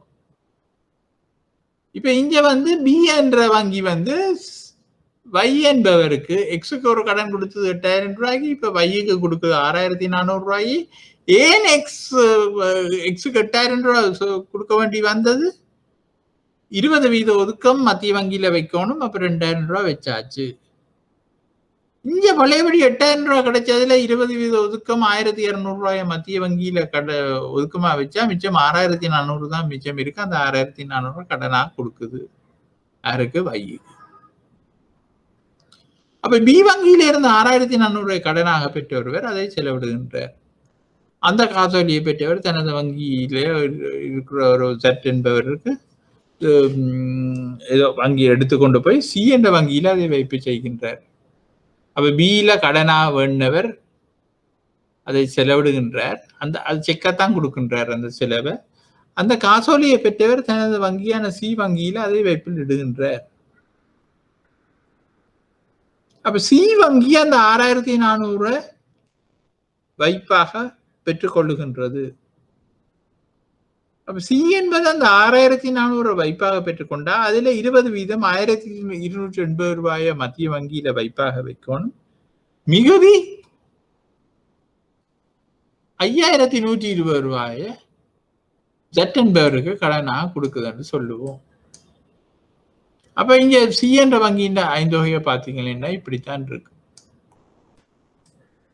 அப்ப சி வங்கியில் கடனாக பெற்றவர் அதனை செலவு செய்ய அதற்கான 5,120 ரூபாய்க்கான காசோலியை பெற்றவர் அதனை டி வங்கியில் வைப்பு செய்ய இப்படியே அது இஎஃப் என்ற ஒவ்வொரு வங்கிக்கும் போய்கொண்டு இருக்கும். போய்கொண்டிருந்தா இங்க பாருங்க ABCDEF என்ற வங்கியின் பெயர்கள் இருக்கின்றது. ஒவ்வொரு வங்கியிலையும் முதலாவது நான் வச்ச 10,000 ரூபாய், பிறகு அதை எடுத்துக்கொண்டு அந்த வங்கி எக்ஸுக்கு கொடுத்த 8,000 ரூபாய் கடன், பிறகு அதை எடுத்துக்கொண்டு போய் அவர் பி வங்கியில வைக்க பி வங்கி அதுல 1,200 ரூபாய மத்திய வங்கியில வைப்பா வச்சுட்டு வையன்பேருக்கு கொடுத்த கடன் சி வங்கியில இடப்படுகின்றது 6,400. அதை கொண்டு போய் ஜட் என்பவர் 5,120 ரூபாய்க்கு எங்கேயோ விடுகின்றார். டி என்ற வங்கியில வைப்பில் இடுகின்றார். அப்ப அந்த வங்கி 5,120 ரூபாய கடனாக கொடுக்கின்றது. இப்படியே பெருகி கொண்டு போகின்றது. அடுத்த கோலத்துல நாங்கள் பார்க்கின்றோம் மத்திய வங்கியில் வைப்பிலிடும் ஒதுக்கத்தின் தொகை. கடைசி கோலத்தில் இருப்பது இந்த வைப்புகள்ல இருந்து மத்திய வங்கி ஒதுக்கத்தை கழிச்சு வார கடன் கொடுக்கப்படுகின்ற தொகை. அப்ப இந்த இடத்துல நாங்கள் விட்டுட்டு அடுத்த கிழமை நாங்கள் மிச்சத்தை பார்ப்போம். என்னன்னு சொன்னால் இன்னும் ஒரு கொஞ்சம் தான் இருக்கின்றது, நேரம் போதாமை காரணமாக. ஆகவே நாங்கள் இந்த கடைசி டேபிள்ல நாங்கள் விடுகின்றோம். விட்டுட்டு நாங்கள் அடுத்த கிழமை மிச்சத்தை நாங்கள் தொடருவோம். நன்றி, வணக்கம்.